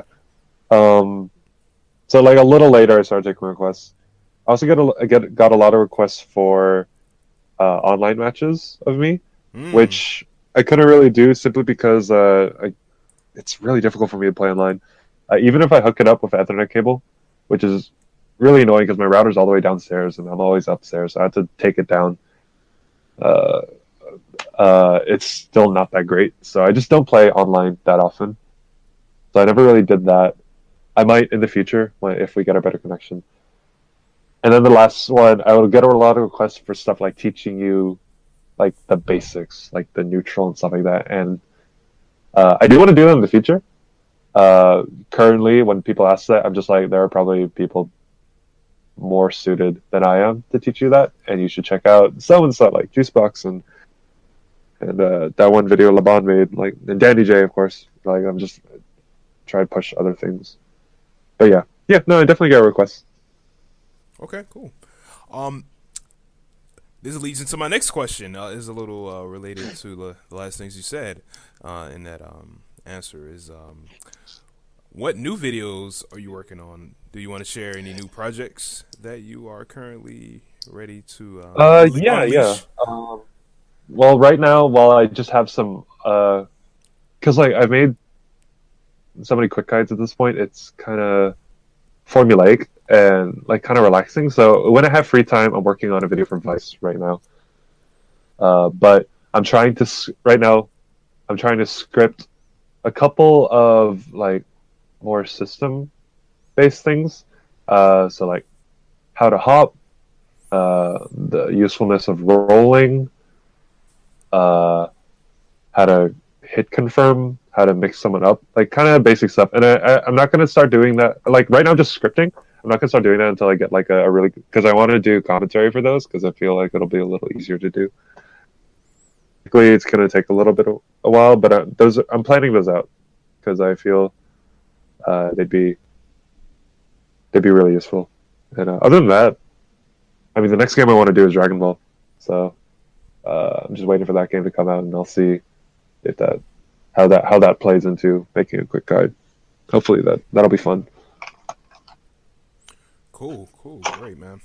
All right, let's speed things up a little bit, and let's talk specifically about King of Fighters 14. I want to know, what are your thoughts on the game compared to now to when it was first released? The changes that they made, especially to stuff like throw invulnerability after rolling, stuff like the characters turning around properly, health, character balance, and obviously like comparing point 1 to what it is now is just so different, and it's awesome. Like character viability, like all around the cast has basically gone up. Like a lot of the characters are basically unplayable, like Kukri. Let me look at the cast right now. Like Kukri, in some ways, Angel, Gang-il, definitely. Who else? In a couple cases, Rio. Like a lot of characters, they're like usable now, and it's really cool. You can really play. I mean, this has kind of always been the case in KOF. Maybe not so much the older ones, but you really can just play anyone at this point. I mean, hell, I think people are even rocking Vanessa just for the sake of it. Like, everyone makes fun of her being like the worst character, but sometimes you'll see like players just, I think, play her out of spite, and people forget that like, yeah, her neutral sucks, but if you make that one wrong read, you are eating a touch of death. Like, pretty much, it's like pretty damn viable, which is awesome. There are like a couple characters that I don't feel that way about, but we could talk about that later. But for the most part, the game's great. I think it's awesome. Like, I've been playing a little bit of 13 recently, and like right now, the biggest, like the fact that, oh my god, the fact that there's no input delay in normals is so nice in 14. And the game is like, people have, like coming from 13, and from what I've heard, also coming from 11, like characters have actual like pokes now, actual range on their stuff, and like the game is very ground based. Yes. Like, I mean, obviously hopping is still really important, but like I forget who, I want to say it was Levon. They're like, if your character has a strong ground normal in this game, they're good. And like, yeah, if you look at it, like Iori with his standee, Kula with her standee, her stancy, Benny with his standee and his standee, like that's like the criteria for being a good character. And so I think a little more so, definitely more so than 13. I have a little less experience with like the older games, but like Footsies is like way more important, I guess. Like I remember there was a match recently, I forget for what tournament, like there's a Kyo player and a Iori player. Like he like walked out of range of Iori's sweep and like tagged the stand V and then max canceled, and then he comboed off it, and it was like super cool. And that's a big thing too, like the introduction of max canceling. Like it's almost like a Roman cancel in the Arxis games. It gives like these pokes like weight to it and like significance, and it's super fun. Yeah, it just gives you a lot more options to start an offense. Okay. All right, cool, man. Well said. So, the game has had DLC, characters, costumes, stages, and the last big update. Was that in April? Like, when did 2.01 come out again? Was that March? 01 was like or June, but the DLC characters came out of April. Yeah, I remember that. Okay, that was 2.0, right? Just the full. Yeah, 2.0. and then 2.1 was the minor bug fixes and removing Rock and Vanessa's loop, which made me super mad. But, wait, what did she have? Oh well. So she used to be able to loop her EX DP, one where she slammed them to the ground, and it was the hypest combo in the world. Like It was so cool, but they got rid of it. And I was like, okay, fine. Okay. They got rid of Rocks too, where he could loop his command grab. I remember that. Yeah, that was kind of fun. But, yeah, it was like hard to do. I don't know why they didn't keep it in. Now he doesn't really have like combo potential, but I mean, whatever. I don't know. Maybe they just felt a little like uncomfortable that the fact that it wasn't meant to be in there in the first place. Yeah. I just kind of wish they let it rock, but it's okay. Yeah. The question is, so now there's going to be a new DLC character in stage. What do you think about the new character? I mean, I know there's not that much to go off of instead of just one picture, but what are your thoughts on the game getting a little bit more DLC now, and your thoughts on the new character? Yeah, I'm honestly really surprised. I thought they would have moved on by now, but I think it's awesome. I definitely hope it's a good business decision for them. And I don't know. A lot of people, I think, are assuming right off the bat that getting a DLC character also means getting a balance update, and like that's not necessarily true. It's pretty likely, but I'm not really keeping my hopes up just yet.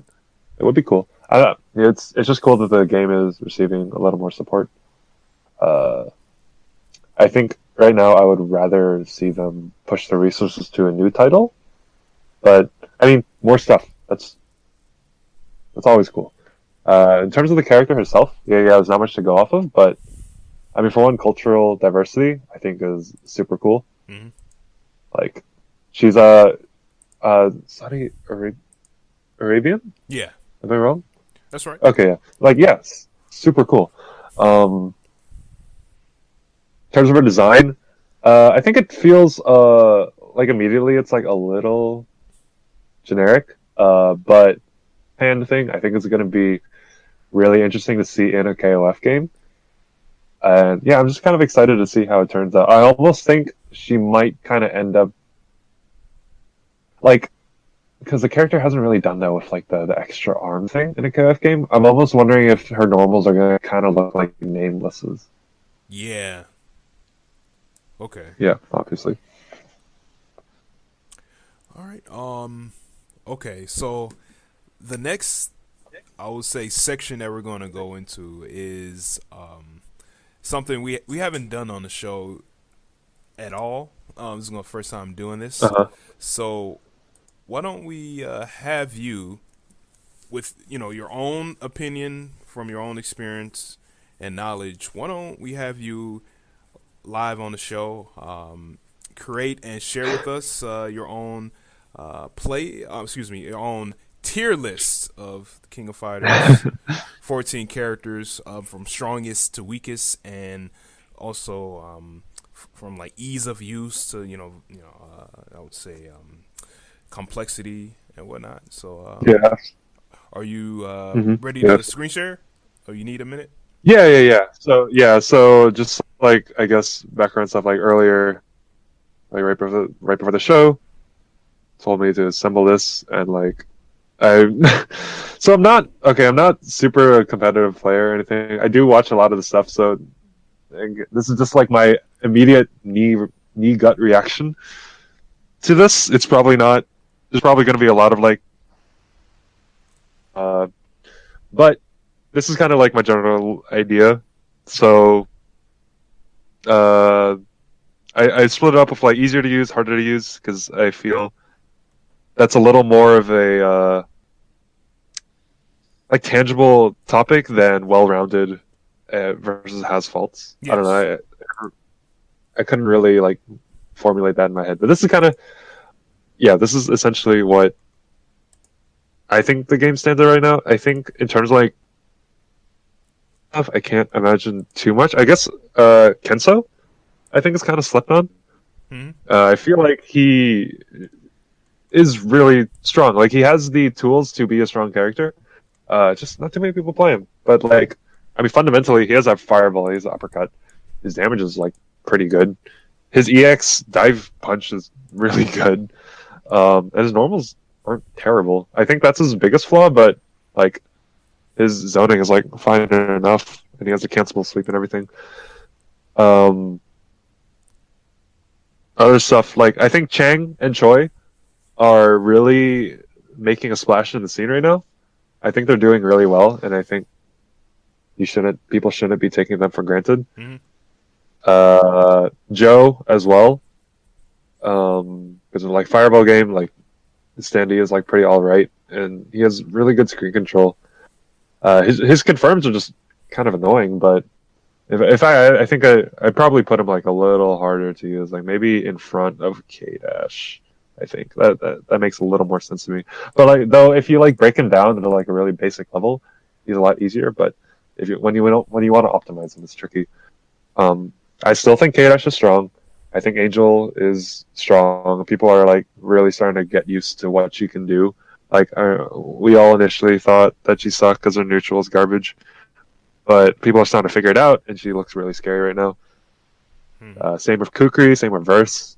Like those are all in kind of that line of like, oh, we all kind of thought they sucked, but they're fine now.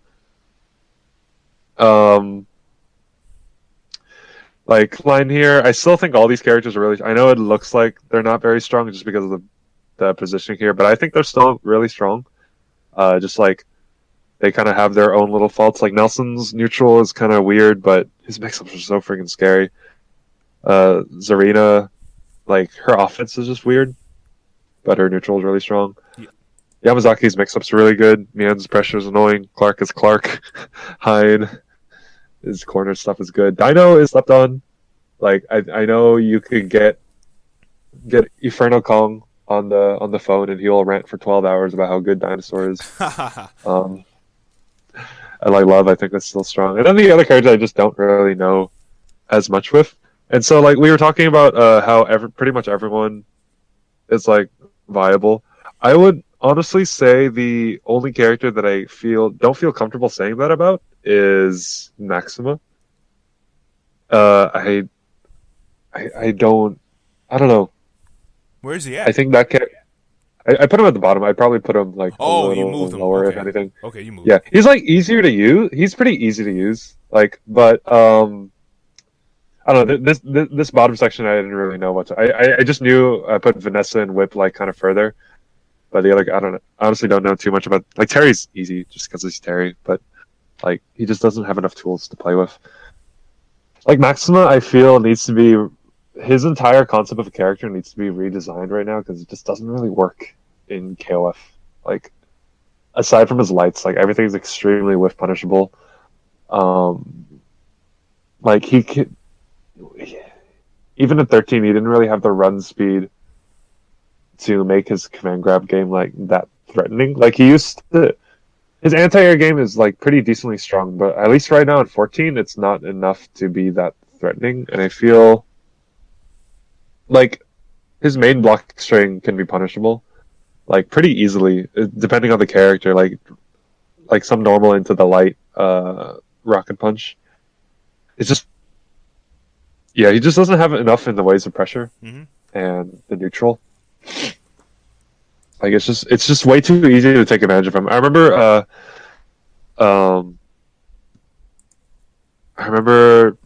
What was I gonna say? My friend was playing Maxima in 13, and he didn't really play Maxima before, but he knew the basic idea. But like fighting him was like playing Dark Souls. Like I would just wait for him to stand C, and then I would be a Yori and just run up and then close C and get a combo. And he was like, "Man, this is garbage." Like, yeah. Right. And I feel like he kind of has the same problem in 14, and I think he just needs to be redesigned. Are you done with the list?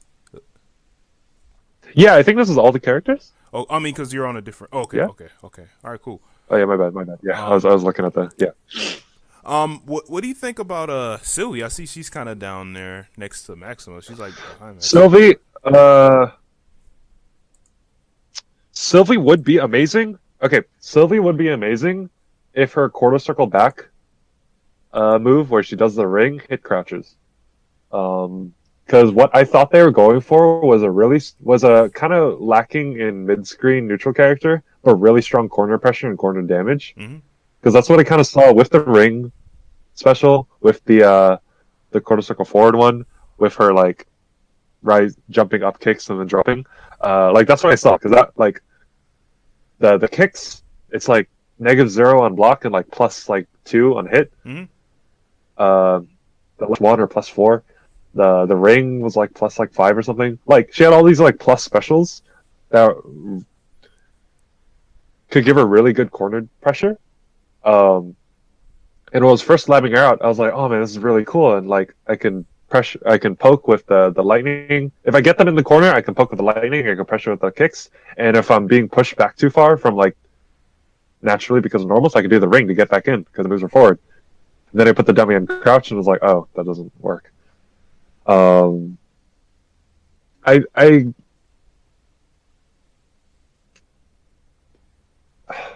Yeah. So her corner pressure like isn't as good as I feel it should be. Like I think that's what they're going for. And so right now she just has a really lackluster mid-screen game. Like her limbs are so stubby. It's ridiculous. And she doesn't really have any sort of like gimmick with her special moves to help her out there. So like she does a lot of damage, especially in the corner. But other than that, she doesn't really have enough going for her right now. And that's definitely I think why like after Sylvie got that accidental buff and then they nerfed her back. Like once she got that accidental buff where she did like 600 damage, I'm a Sylvie main now. And then they nerfed it back, and everyone was like, "Oh, fuck it, never mind." Like it's true. It's oh my god, it's so true. Like there were actually a couple Sylvies for a while, but yeah, now they don't exist. Okay. All right, fair enough. I was just curious because like I mean, yeah, I see her all the way down there, and as far as like harder to use, I'm like, okay. Yeah, the last few rows. Not super confident in because I don't really know those characters like super well. Yeah. And looking at it again, I think I'd put Rock and Ralph like a little Ralph and Tom maybe like a little higher up. But yeah, I'm just not super confident in a lot of those characters, except for Wit because I actually play Wit, but I don't think she's that good. She has like one redeemable trait, and that's her crouch B is like amazing. And her like jump C's are okay, but yeah, she has a lot of problems. Okay. I still play her, but yeah, she has a lot of problems. All right. I have a couple questions. What do you think about Rock? Broken down at a fundamental level, I think Rock can be pretty good. Right now, his biggest issue is his normals are kind of stubby, and he doesn't really have like anything the equivalent of like a Iori standy or a Leona Stancy. Yeah. He kind of does with his own Stancy, but it just doesn't go far enough. If his stance CD was like a little faster, it'd be okay. But if they were to improve that somehow, he'd be really scary because his mix-up game is both strong and pretty rewarding. But yeah, right now, like his normals just aren't big enough to like be able to be scary in the neutral. But I think he can do work, and I definitely like I said, I kind of want to push him a little higher up because I feel like I could definitely be proven wrong. Because I can see it, like I can see the potential for a really strong character in his moveset right now. Like because in the previous games that he was in, like there's a joke that Rock has never been good in a game made by SNK. Like his moveset is just yeah, it's true. His moveset is just always been like a little too bare bones considering the games that he like just some really basic stuff. And even Terry had like that plus Rekka of his. Like everyone had like some unique strengths that like Rock didn't really have. But now with everyone's moveset like toned down like just a little bit, and he still got and he got some like new tricks with his like EX with the EX stuff because it's EX overhead and like other things like that. Like I think he could be strong. And also with how strong anti-airing is getting, like anti-air raging storm is like really easy to do. Like when I play Rock, that's like half of what I'm aiming for. Like yeah, he's a potential. I definitely feel like he has a potential to be pretty strong. It's just not there right now. Yeah. Okay. All right, cool, man. All right, I think I'll probably leave it at that, man. As far as Okay. your list. And again, like for people viewing, just keep in mind, like I threw this together in like 10 minutes. It's probably not super accurate.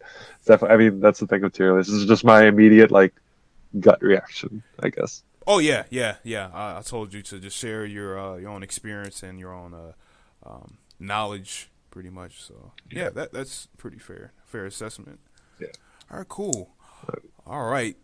So the next section I would like to go into, and it's going to be the last section, is going to be, and this is going to be before I ask the audience for questions. I don't know how many questions they're going to share with us in the chat, but if you're in the chat, if you have any questions for Coliflowerz, get them ready in a couple minutes. But just put them in. Yeah, just throw them up then. Throw them up now. I mean, I'm looking at the chat right now. I can see a couple people, but yeah, throw them up now, and we'll talk about that later. Okay. All right. Cool. All right. So the next section I want to talk about is the KOF community in the FGC. So I want to kind of get your overall thoughts on the current state of the KOF community right now. Like what just comes to mind right now, from that question? I mean, globally, it's doing wonderful. Honestly, it's something that we kind of forget sometimes, like because it's really easy to just kind of look in our own bubble, like as an American, like look in our own bubble and just kind of think like, oh man, KOF is dead. But it's doing wonderful, like all over the world. It's just in America. It's just always struggled, and it's hard to really pinpoint a root cause. I definitely don't think it's that people aren't interested. Like, pretty much, I've seen so many things that people being like, "Oh wow, this Queen of Fighters or whatever, like, it looks super cool. The characters are cool. It looks fast. It looks fun." And it's like, yeah, like it's not that the game I think is uninteresting to American audiences or anything like that. I think there are two major reasons. For one, I feel the design of the game, not necessarily like the design of the gameplay, but like the game as a package, like the content, like the modes and all that. It feels really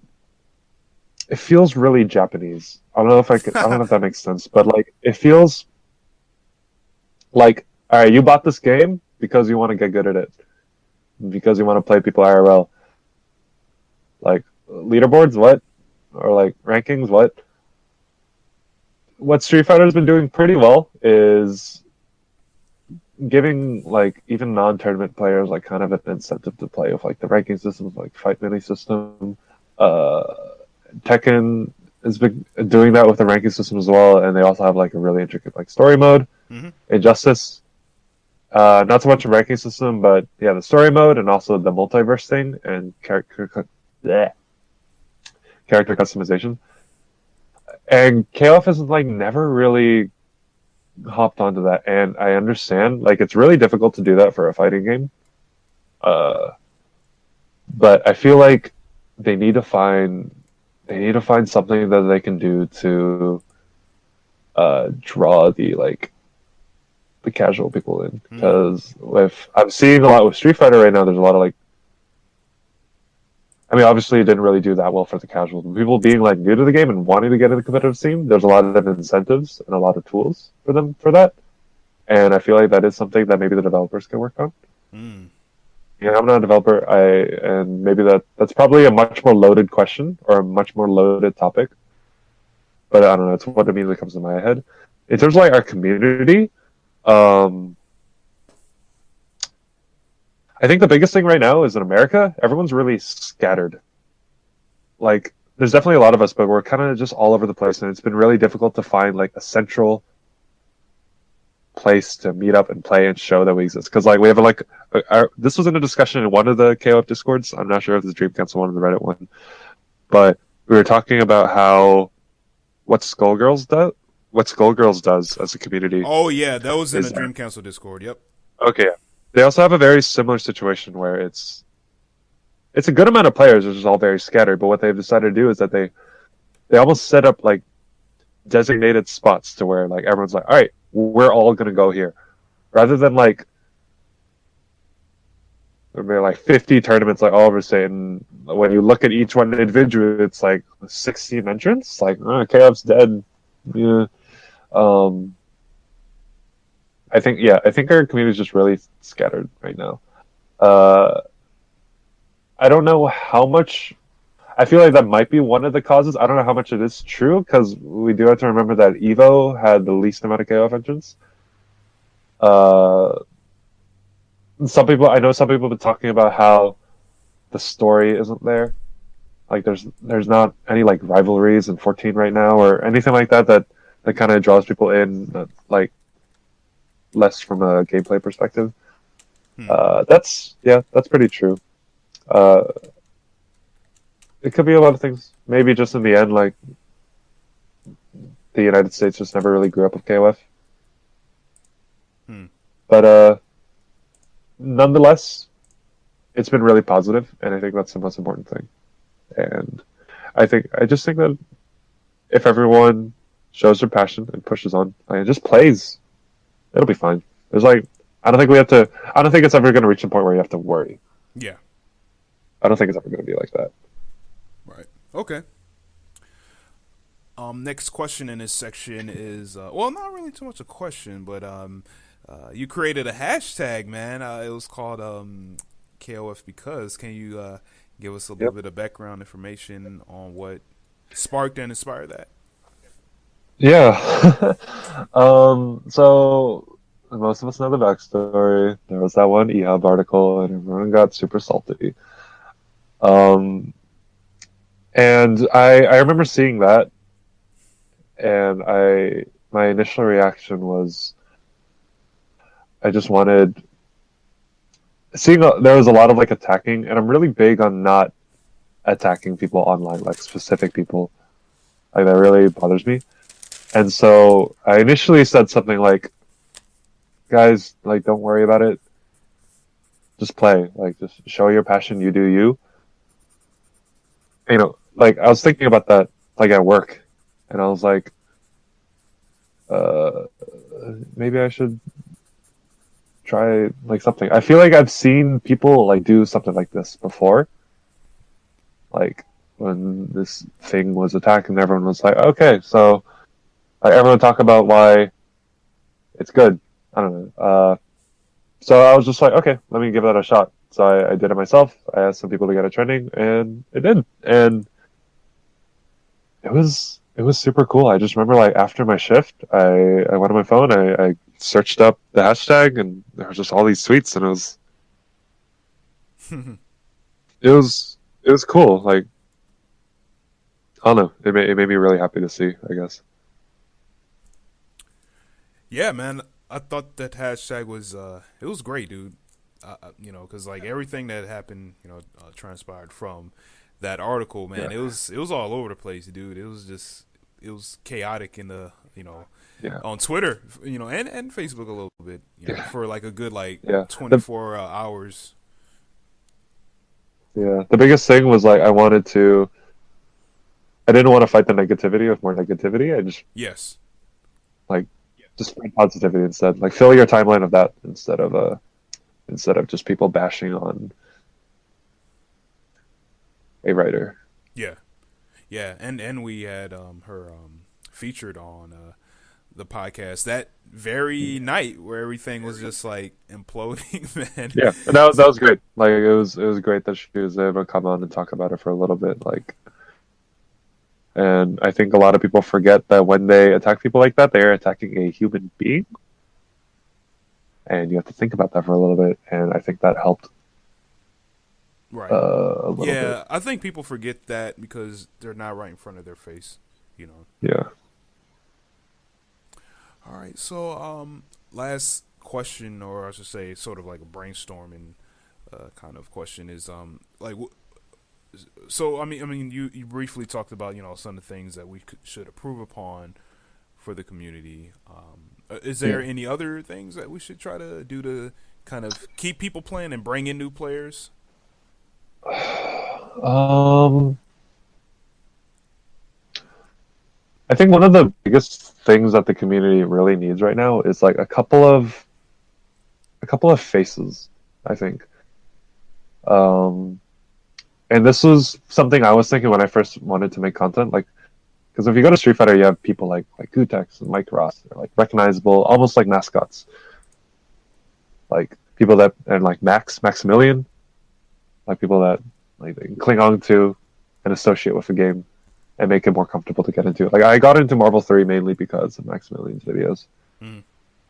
And so I'm able to do that as well. Just I don't know, like sometimes I see like some unnecessary hostility in the KOF community, and it's like, come on guys, we're already so small. Like I don't know about bigger solutions right now because I don't know, I'm just not very good at that. But at least from the immediate, just be friendly, just be welcoming. Like I get it. Sometimes it can be really frustrating when people are asking like really basic or annoying questions or stuff like that. But it just try to be patient. I'm not very patient either. Like I think a lot of people commented like, "Oh man, you're such like a nice guy." I'm just like, "Oh my god, I'm a dick." Like, please do not. Like this is all a mask. No, but just try to be patient. Just represent your community in a good light. If we can start with that, like I think things will get better. Right. Okay. All right. Well said. Well said. For everyone in the chat, is there any questions that you want to ask Coliflowerz before we start? I see. I saw one question of just like what my favorite characters were.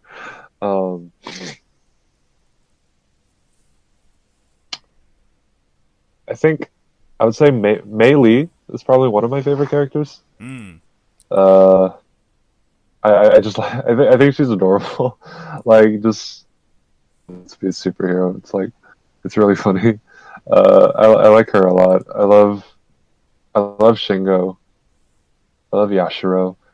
Some of like the newer characters, I think the concept of Mian is really cool. Like the whole Chinese opera thing. I think it's awesome. I have this total headcanon where like because like she always talks about how like shy she is in like the in game and stuff like that. I like to think that like she's really shy, but if you ever ask her about like Chinese opera or something, she like lights up. She's like, "Oh my god, I'm gonna like, have you heard of like so and so and so and so? It's so cool how they do it." And she just like goes up. I think that'd be like, I imagine. I don't know. I just like the idea of her character a lot. That's kind of how I imagine she would act. I think all time favorite is, I know it's been said a lot, but Yori, definitely. I thought like it's such a cool design. Like even all the way back in the day, like you've really never seen a character like that before. Right. And like my friend always makes fun of me because like he's super edgy and he's just like every time I land Clay or he's a super, he just he's just like, "Oh, I hate my dad." And, like tears the guy apart because it's just super like angsty. But I love it. I'm super into like the edgy like hardcore stuff. Like I listen to like metal and stuff like that, and it's just super cool. um, but yeah, uh, favorite non-KOF fighting games. Like I said before, Marvel Superheroes. It was super fun. I love that Ooh, game a lot. yeah, yeah. Yeah, I love Tatsunoko versus Capcom is really fun. I really enjoyed Colin's secretly into BDSM. It's not a secret.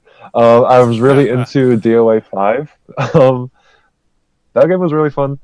Last Blade too is dope. The JoJo fighting game is really dope. Oh, and I've been really into Nitro Plus Blasters. That game is really fun. I heard about that. It's so it has this really okay. It's really fun because it's like a. So I like the idea of anime games, like with the ABC like combo system. Like it feels really fluid. It feels really natural to me, and I like that a lot in air dashing and stuff. I'm not super into a lot of Arxis games because they just get like way too complicated sometimes. Like learning a character in Guilty Gear is like making a bank investment. Like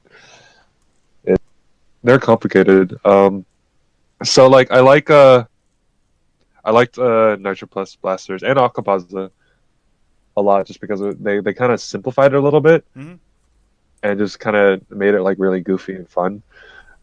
It has this really annoying mechanic where like you can parry with like a parry button, but it's not like it's really low risk. Like you can kind of just like mash it, and I don't know. That just really annoys me. But other than that, the game is like it's super fun. I like it a lot. Right. Okay. Let's see what else. What are your thoughts of SNK in the near future? I mean, I'm like you saw the article. Like they're doing pretty well. I just want them to just make more stuff. I want to see more KOFs. I want to see like more talent being pushed out. Like, I think it's awesome. But I don't know, like, because I never really like grew up with SNK. I don't know. Desmond, did you like grow up with SNK stuff? Like, do you have something that you really want to see come back? I wouldn't mind them trying out like another like Fatal Fury or Order Fighting or something like that, man. Oh yeah, yeah.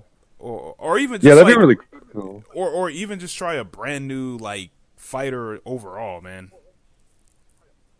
Ooh. Yeah, I would love to see that. Because they've got talented people behind their doors. Doing a brand new fighting IP is really risky, I feel right now. Because it's such like a niche genre. Yeah, I know. I would love to see it. It'd be interesting. Someone asked, did you ever try out Blaze Blue? Oh yeah, yeah. My friend taught me Blaze Blue, and I definitely enjoyed it. It also like a little less than Guilty Gear, like a really huge time investment for the characters. I think right now with that game, there just wasn't really a character that I super was invested in. Right now, I play Amane, and I feel pretty good about that character. Basically, Amane. I don't know if you've played Blaze Blue at all, Desmond. Amane is kind of like the Dhalsim archetype, like with the long limbs and stuff. Okay. But he has this like he has a command hop, and so if you land like a limb, you can start pressure of that because you land a limb and it's blocked, and then you can hop towards your opponent and start pressure. So it's kind of an interesting take on like the Zenin character. I like Naoto. I'm trying to learn him. Naoto's like a really like fundamental like ABC Rekkas and then like some extra stuff for flair. But yeah, that game I do enjoy it. I just haven't really like studied it enough to like get good at it. Like I don't know matchups. I don't know block strings like that well. Like half the time when I'm playing, I'm just like blocking, like thinking like when can I stop blocking? Like because block strings in that game are crazy. Like Guilty Gear has the crazy Oki, like off of knockdown. Blaze Blue has the crazy block strings. Like it's ridiculous. And yeah, but they're fun. I like them a lot. All right, cool. Is there any more questions anyone wants to throw to Coliflowerz before we head out? Anything else? Any other concerns? Or... I guess like while we're waiting for that, just really quick, I wanted to shout out to my most recent video was just a music video basically, and I want to talk a little bit about that. It's been so one of my close friends is Casual Toast. He's a musician, like independent, all that freelancing. And when I first started this thing, I really wanted to like collaborate with him in doing something. And so I remember it was like a drunken night after my birthday, and I was like, "Yeah, we should do something." And he was like, "Yeah, like I don't know, are there any songs in like KOF that I could like cover?" And I was like, "Oh, but this one sounds super anime." So I showed him like Rock's theme, and was like, "Oh yeah, I could do that." And so the whole process of him coming up with the music and then me writing out the video, choreographing and all that, it started in like May and it came out like now. It was just a really slow process, but basically my goal for that video was just to make something that was just entertaining to watch, and like for a newcomer, maybe make them a little like hype about the game, like seeing like a lot of the cool things that you can do. Yeah. And for someone like a veteran to the series, like when he was coming and when he showed me a preview of the song, I was like, I think the community is going to go really insane over this, because I don't think we've ever really gotten a fan work like this before. Like, you hear remixes and vocal covers of like Street Fighter songs like all the time, but you know, this is new, and it turned out like awesome. Like, I've gotten a lot of people being like, wow, I didn't know they made an arrangement of Rock's theme, and I'm just like, oh yeah, that's my friend, and they're like, oh wow, really? It's super cool. And like, I'm really big on pushing artists, like, respect for. Yes. And so I was really big on pushing that. So I guess shameless plug. If you don't know what I'm talking about and you haven't seen it, check out my channel. It's like the first video on there. It's a music video. And once you're done with that, please check out. Just go to in the description of that video is a link to Casual Toast's YouTube channel, and just leave a like on his video. Just show him some support. Sure, like it would mean more to me if you went on his video than mine. Like that's essentially, yeah. Like it's just really important to me. Right. But yeah, check out mine too. Yeah, you know, Yeah. Our most recent episode was this following Monday night, and we showed it at the end of the episode, and we could do that again. Oh, really awesome! For this episode. So yeah, it's a great video, man. Yeah. So it looked like you have a couple questions in the chat, man. You want to tackle them all, or how do you feel about that?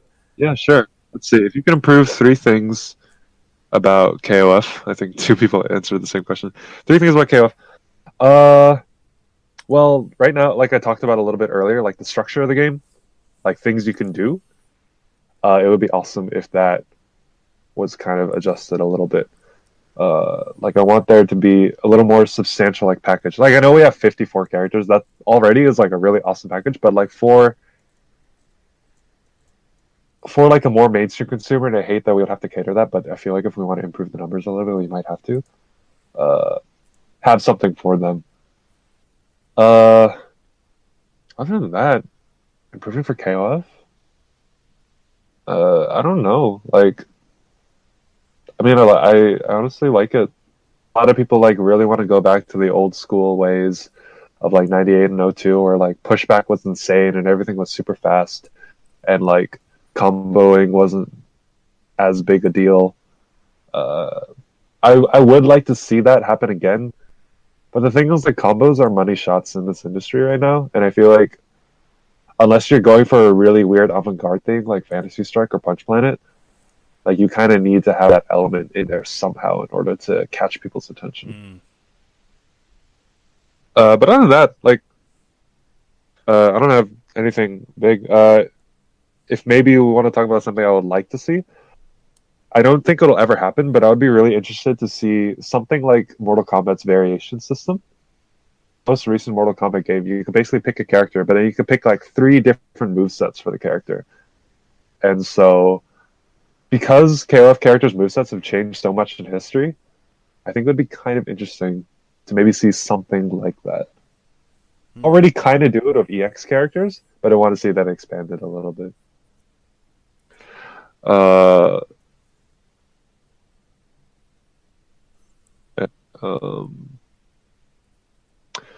Let's see. I noticed a trend that slower and bigger characters aren't usually the best. What do you think needs to change for bigger characters to feel nice but still be as good? See, that's not. See, the funny thing, like with some of the games, it's not even entirely true. Like Diamond has like always been strong, basically. Yeah, he was like top tier in like '98, pretty much. Yeah. What are other like big characters? I mean, Yashiro doesn't really. I don't think he counts. Yamazaki is kind of like a big character. He was always strong because he had pressure. The thing is, like with the big heavy characters, they don't really fill like a niche like Zangief or Hugo do, because they still kind of fit within that KOF, a good run speed and like plus buttons and pressure. And with characters like a Diamond, Yamazaki, Yashiro, they also have big buttons to boot. So like they're a little slower in terms of startup and stuff, but they can cover like so much screen space just by like pressing buttons. Honestly, I don't think most of them need like a big redesign. The only one right now I think is Maxima. And the thing with Maxima is like if you compare Maxima's normals to Daimon's, they're just inferior. Like Maxima's okay, let's look at Maxima's stand C and Daimon's stand C. Daimon's stand C hits crouchers and like it hits crouchers. Maxima's doesn't. It's also reaches. Diamond's also reaches further, and it's way less whiff punishable. What it has is the armor on it, and it it doesn't really help that much. Like you get the same amount of reward for each normal. It's 70 damage. I don't need some 14, but it just needs to be like he needs to be reworked. Like I feel like his only good normals are like his A's, just because they're A's. Like you can't really make a bad standing A. His crouch C is aight, his sweep is aight, but like his B's are like terrible. They're nothing compared to like Diamond's stand B, like that legendary. I don't know if you've seen that one comic where like it's like John Blaine for some reason from Darkstalkers, and he's like posing as like the wolf of Little Red Riding Hood. And like Little Red Riding Hood comes up and it's like Daimon, and then he just stand beats him to death. I've seen that. Because it's so true. Yeah, it's so true. These like big characters, like their thing is that they just cover a lot of space. Yeah. But the only character that I think lacks that right now is Maxima. 18 because of his Vulcan punch, like covered so much space. But at 14 it doesn't really do that. And even in 13, like that's kind of like all he really had going for him. But I feel like the way that they designed the big characters, it's nice because like it's not like if I play Ryu in Street Fighter and I main Ryu, and if I go to Zangief, it's gonna be like super jarring. But in KOF, it's like a learning curve, but it's not too bad. Right. You can kind of do normal things, and if all else fails, you can just hop CD. That always works. Right. Let's see. I think that's basically it. Was Ramon ever top tier? I don't think I'm qualified to answer that. Trying to answer that. I wish Ramon was really good at 14. He's so fun, man. Like I remember I was in this was at Fanime, which is an anime convention, and I went to my friend's birthday party, and he had like a fighting game set up, and I brought 14, and I just got drunk, and I played Ramon against these like random people, and I would just like random like drop kicks and EX runs and like supers, and it's so fun. Like when you go ham with Ramon and you're really feeling yourself. Him and Xanadu. I have this like joke where Ramon and the entire villains team are top tier if you are drunk. Like, it's so true. Like, it's so fun. You just go ham with those characters, and it's great. But I do wish Ramon a little better because he's fun, and also like the reason that he exists is because, as far as I know, the reason he exists is SNK was like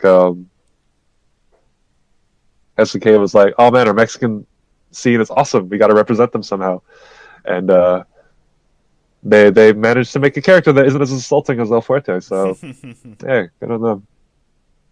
Yeah, Ramon is awesome. I thought he was super cool like in his first games with the tiger sound effects when he does like the DMs and stuff like that. It's super cool. Like when he was first revealed for 14, and like he did the wall jump super and he started walking back. Like I love the best touches they do with a lot of the characters in King of Fighters game, but that one like gets me every time. Right. Okay. All right. Cool, man. All right. I know. I tend to ramble sometimes. No, it's fine, man. Absolutely fine. All right. So I think that is that's it. I don't have any more questions. I think the chat is contributed a fair amount of questions for this amount of time. And if any of you want to hit me up, I'm on Twitter. I'm on the Discord like pretty often too. Twitter is the same as my YouTube name, just Coliflowerz. Yeah, just definitely feel free to hit me up. Yeah, I'm gonna put that in the chat link. Put that in there for people to follow you. Yeah. All right, cool, man. All right, so before we get into any shout outs, man, do you have any final thoughts at all about just kind of anything KOF related, or anything you want to mention that you failed to mention before? Not entirely. I think just the music video, check it out. Check out Casual Toast. Check out the other like great people on YouTube, like a lot of like Japanese people that put stuff out. You got like Diamond Dust. You got this what's this? Oh man, what's that guy's name? I'll probably post on Twitter or something like that. But like look out for KOF content and respond to it. If you see something you appreciate, like leave a like, leave a comment. Like people appreciate it, and just play and just if you can make things like and represent your community. All right, cool, man. You have any shout outs? Any more shout outs you'd like to give? Shout out? Yes. I know you kind of did a little bit, but yeah, I did a little bit. No, not really too much in particular. Just like shout outs to Reiki, like for kind of like kickstarting like pretty much all of this. Shout out to the people in the Discord. Shout out to Mary Dingoes, my dude. Shout out to Yoma. Shout out to Wild Wolf, like all the people. And yeah, that's basically it. Shout out to KOF, like it's awesome.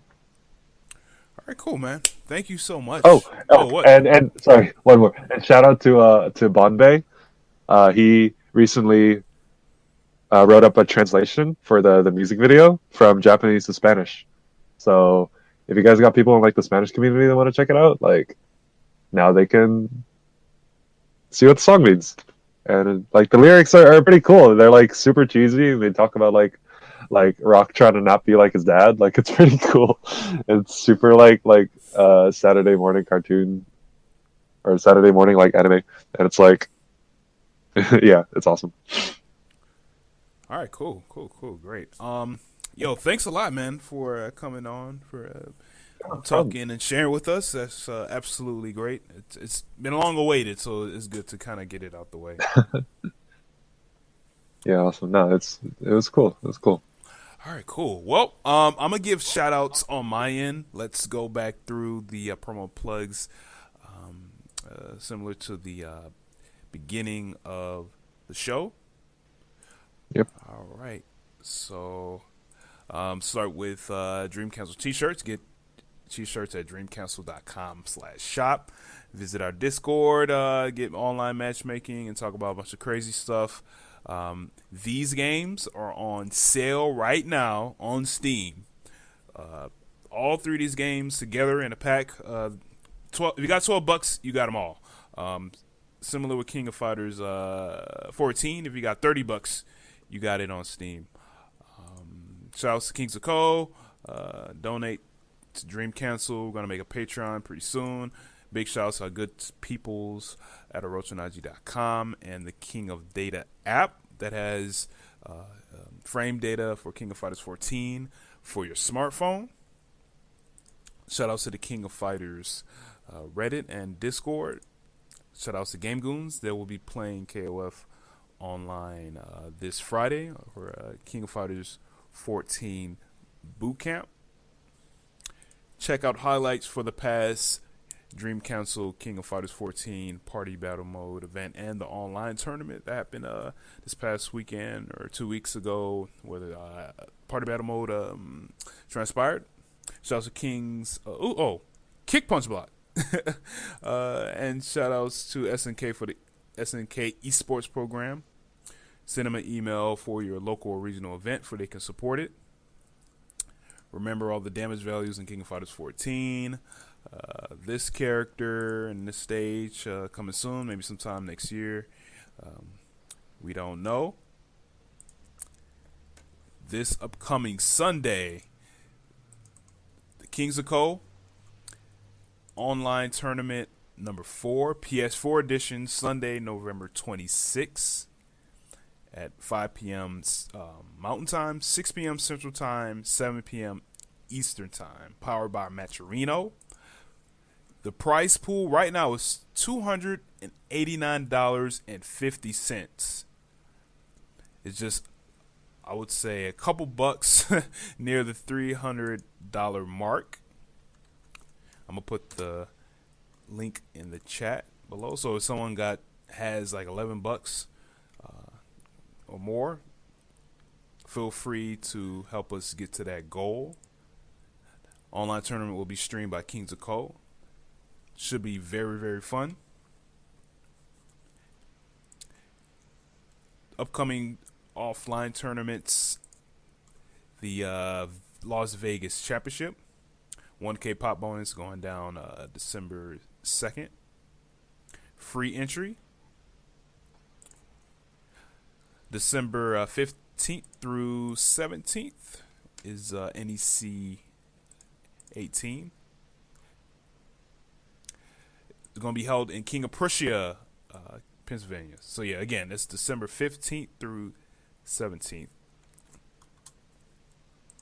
Also, the first, I would say, really big event is going to be in January 19th and 20th, 2018. Man, the years are just moving by so fast. Frosty Faustings 10, King of Fighters 14 will be there.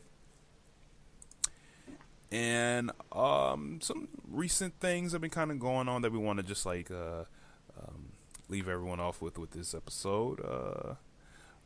Like I said before, autumn sale up to 75% off Steam games until November 28th. That's a good amount of time. Holy crap! That's until next Tuesday. So if you play KOF on Steam, if you already have the game on Steam, be on the lookout for new players. There's new players hopping up in different KOF Discord channels, probably going online, probably in free match or ranked. Keep on the lookout. Add them. Be nice to them as much as you can, because we gotta welcome these new players, because they're trying this game out for the first time, and the first impression is always like the lasting one. So be nice to the new players as much as you can, and share information with them. Also, KOF Destiny, a new episode just released. I would say a couple minutes ago. Check it out on the SNK game YouTube channel. How is Destiny? I haven't really. I've watched like the first like 5 episodes, and it's like I thought it was pretty cool. I just haven't really caught up with it. It's actually pretty good, man. The first few episodes are, I would say, I don't want to call it slow, but things are picking up a lot now. And also the episodes, they range in length, so they might be like I would say a flashback, not flashback. I would say kind of a like a centered, I would say, focus episode on one character, like a backstory episode that might be like 5 to 7 minutes, and then the longest one is probably like 18 minutes. So if you want to binge watch it, it's pretty easy. Yeah. No, I think it's really cool that SNK is kind of going to more multimedia stuff, because they have their mobile games and stuff like that, and of course like the Destiny and stuff like that. So I mean that's pretty cool to see. I remember initially thinking like, man, the graphics are so jank, but I mean I didn't really care because it was like my favorite characters and stuff like that. And honestly, the fight scenes were pretty entertaining. Like, if there's one thing that SNK like always gets down, is like their fights and like their sound design. I don't know how much of a role they had in that, but whoever did a pretty good job. Yeah, the animations are actually pretty good. They're really, really good. So yeah, I'm definitely a fan of the show. So yeah, maybe we might try to do like a separate kind of, I won't say a podcast, maybe just like a review show of like all the episodes. Maybe after the season's over or something. Yeah, they'll probably be best. And also, I failed to mention in the beginning, but yeah, there's a new EventHubs article that is a romance interview. Is written by the same author as the first, I would say, controversial article. It's actually pretty good, and I'm gonna link. Yeah, I read it too. It's a nice article. Yeah, I'm gonna post it in the chat and put it in the description section for people to check it out. And yeah, I like it a lot. So go ahead and check it out. And yeah, that's about it. I just want to give shout outs to all the viewers, all the subscribers, everyone in the Discord channel, everyone that visits Dream Cancel and all the related sites. Yeah, that's mainly it. Just stay on the lookout for more online events. Stay on the lookout for any offline KOF events and other news coming from SNK. And yeah, that's it. So this concludes another episode of the Dream Cancel podcast. My name is Desmond, the administrator of DreamCancel.com. And until next time, keep playing, keep learning, and have fun. Peace. Peace, guys.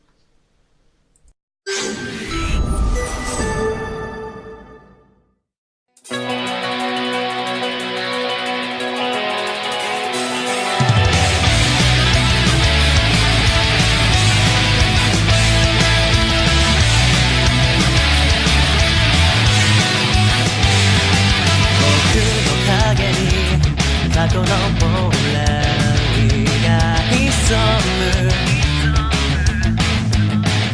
心の中の炎が燃えるほど強くなるでも僕は屈しない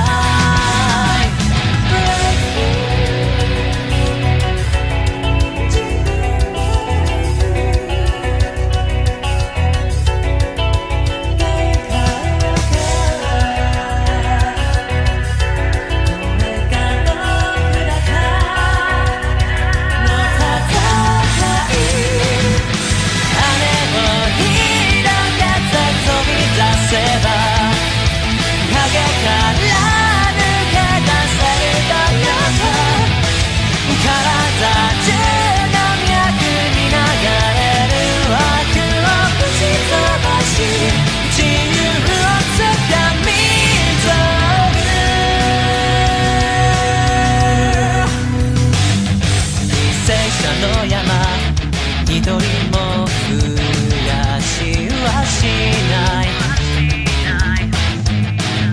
血まみれの昔話僕に何の関係もない出番はこれからさ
土にこたえる拳魂の